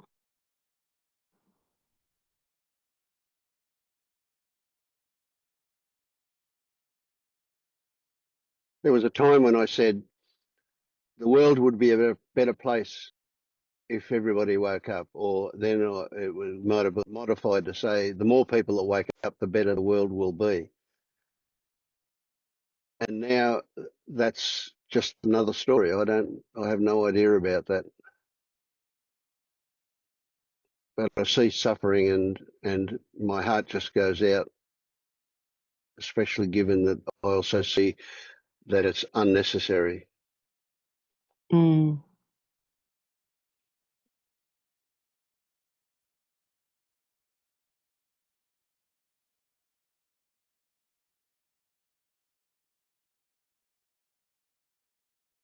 And I run across some beautiful people in this space.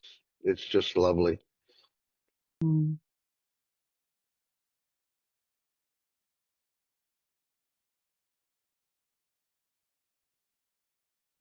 Yeah. Um, they say scientifically that they've discovered that when we say they're like a person makes a choice between A and B, and they've noticed that first the brain makes the choice, and then the person says, "Ah, I got it." So what you were saying is Yeah, scientifically so. I wish I could realize that instead of being in suffering, yeah, but here I am trying. So maybe, um, yeah. but Well, that's just part of the journey for you. That's it. That's fine. yeah. And also what you said about wondering if the world would be a better place. I think that's what I was wondering about myself this week. I was like feeling desperation of like, I have to have this realization. And this week I'm like, I don't know. Maybe it's okay that I'm here now. Like, I don't know. Who knows if life would be better if I was away? Like, I don't know. Just kind of like letting go of some of Mm, that hysteria around it. It was like, yeah. who knows? Maybe it's fine that I haven't woken up yet. Like, I don't know. Yeah. I think more people are waking up these days than ever before. So that sounds to me like a good thing.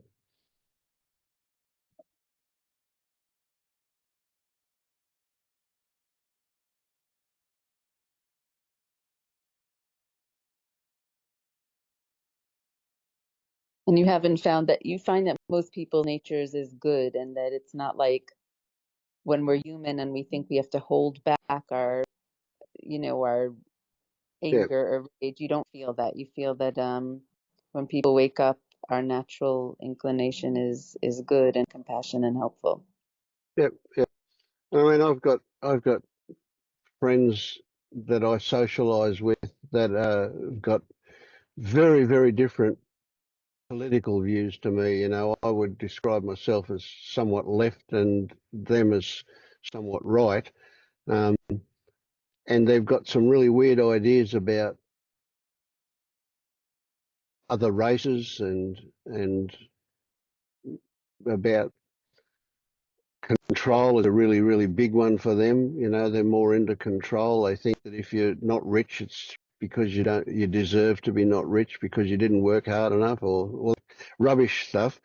And yet underneath those worldviews, there are good, big-hearted people, Mm. you know, and I just forgive them for their the conditioning that happened to them, and that they've never got beyond that conditioning, and they probably never will.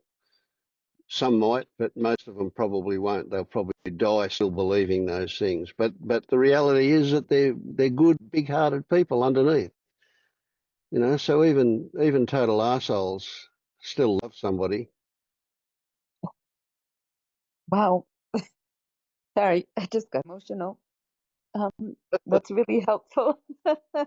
Especially like I have family members that I guess I was feeling that way about till now. They're stuck in, not in being bad, but just very immature or something in their way they see a lot of things. Yeah, And I don't know if they'll ever get out of it. They're so naive and so childlike and just wrong concept. Not, I don't know how to say it, but yeah, I know what you mean. Yeah, yeah, you're talking about that, and there's a lot of the world is like that, eh? Yeah. yeah.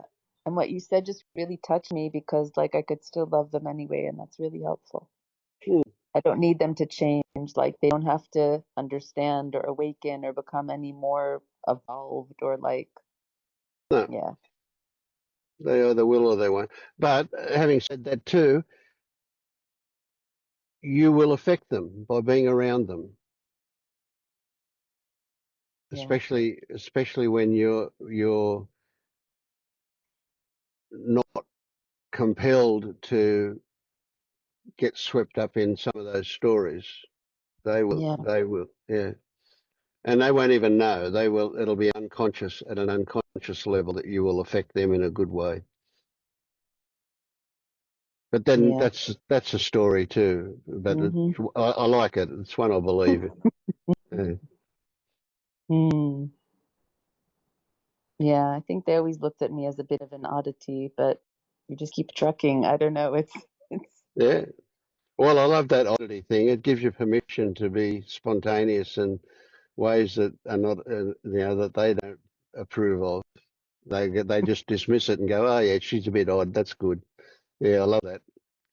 they'll Yeah. kind of mock me or copy me, and I would always get insulted. But now I'm just like, whatever. If they Oh, you smile, that's welcome it okay with now. Yes.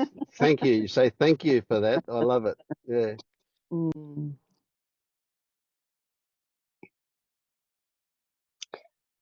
Just want to thank you for your generosity of spirit of sharing. Well, I thank you for your thank you, but I don't particularly feel generous. I know what you mean, but it's just, yeah, it's it just happens. There's no me to take credit for it, but yeah, but thank you for your thank you. All Yeah. right, now, okay, you can go away now. I'm going to go and have dinner. Yeah. Enjoy. Okay, thank you. Thank you all so much. Thank you. All right, bye. Bye. Bye. Bye.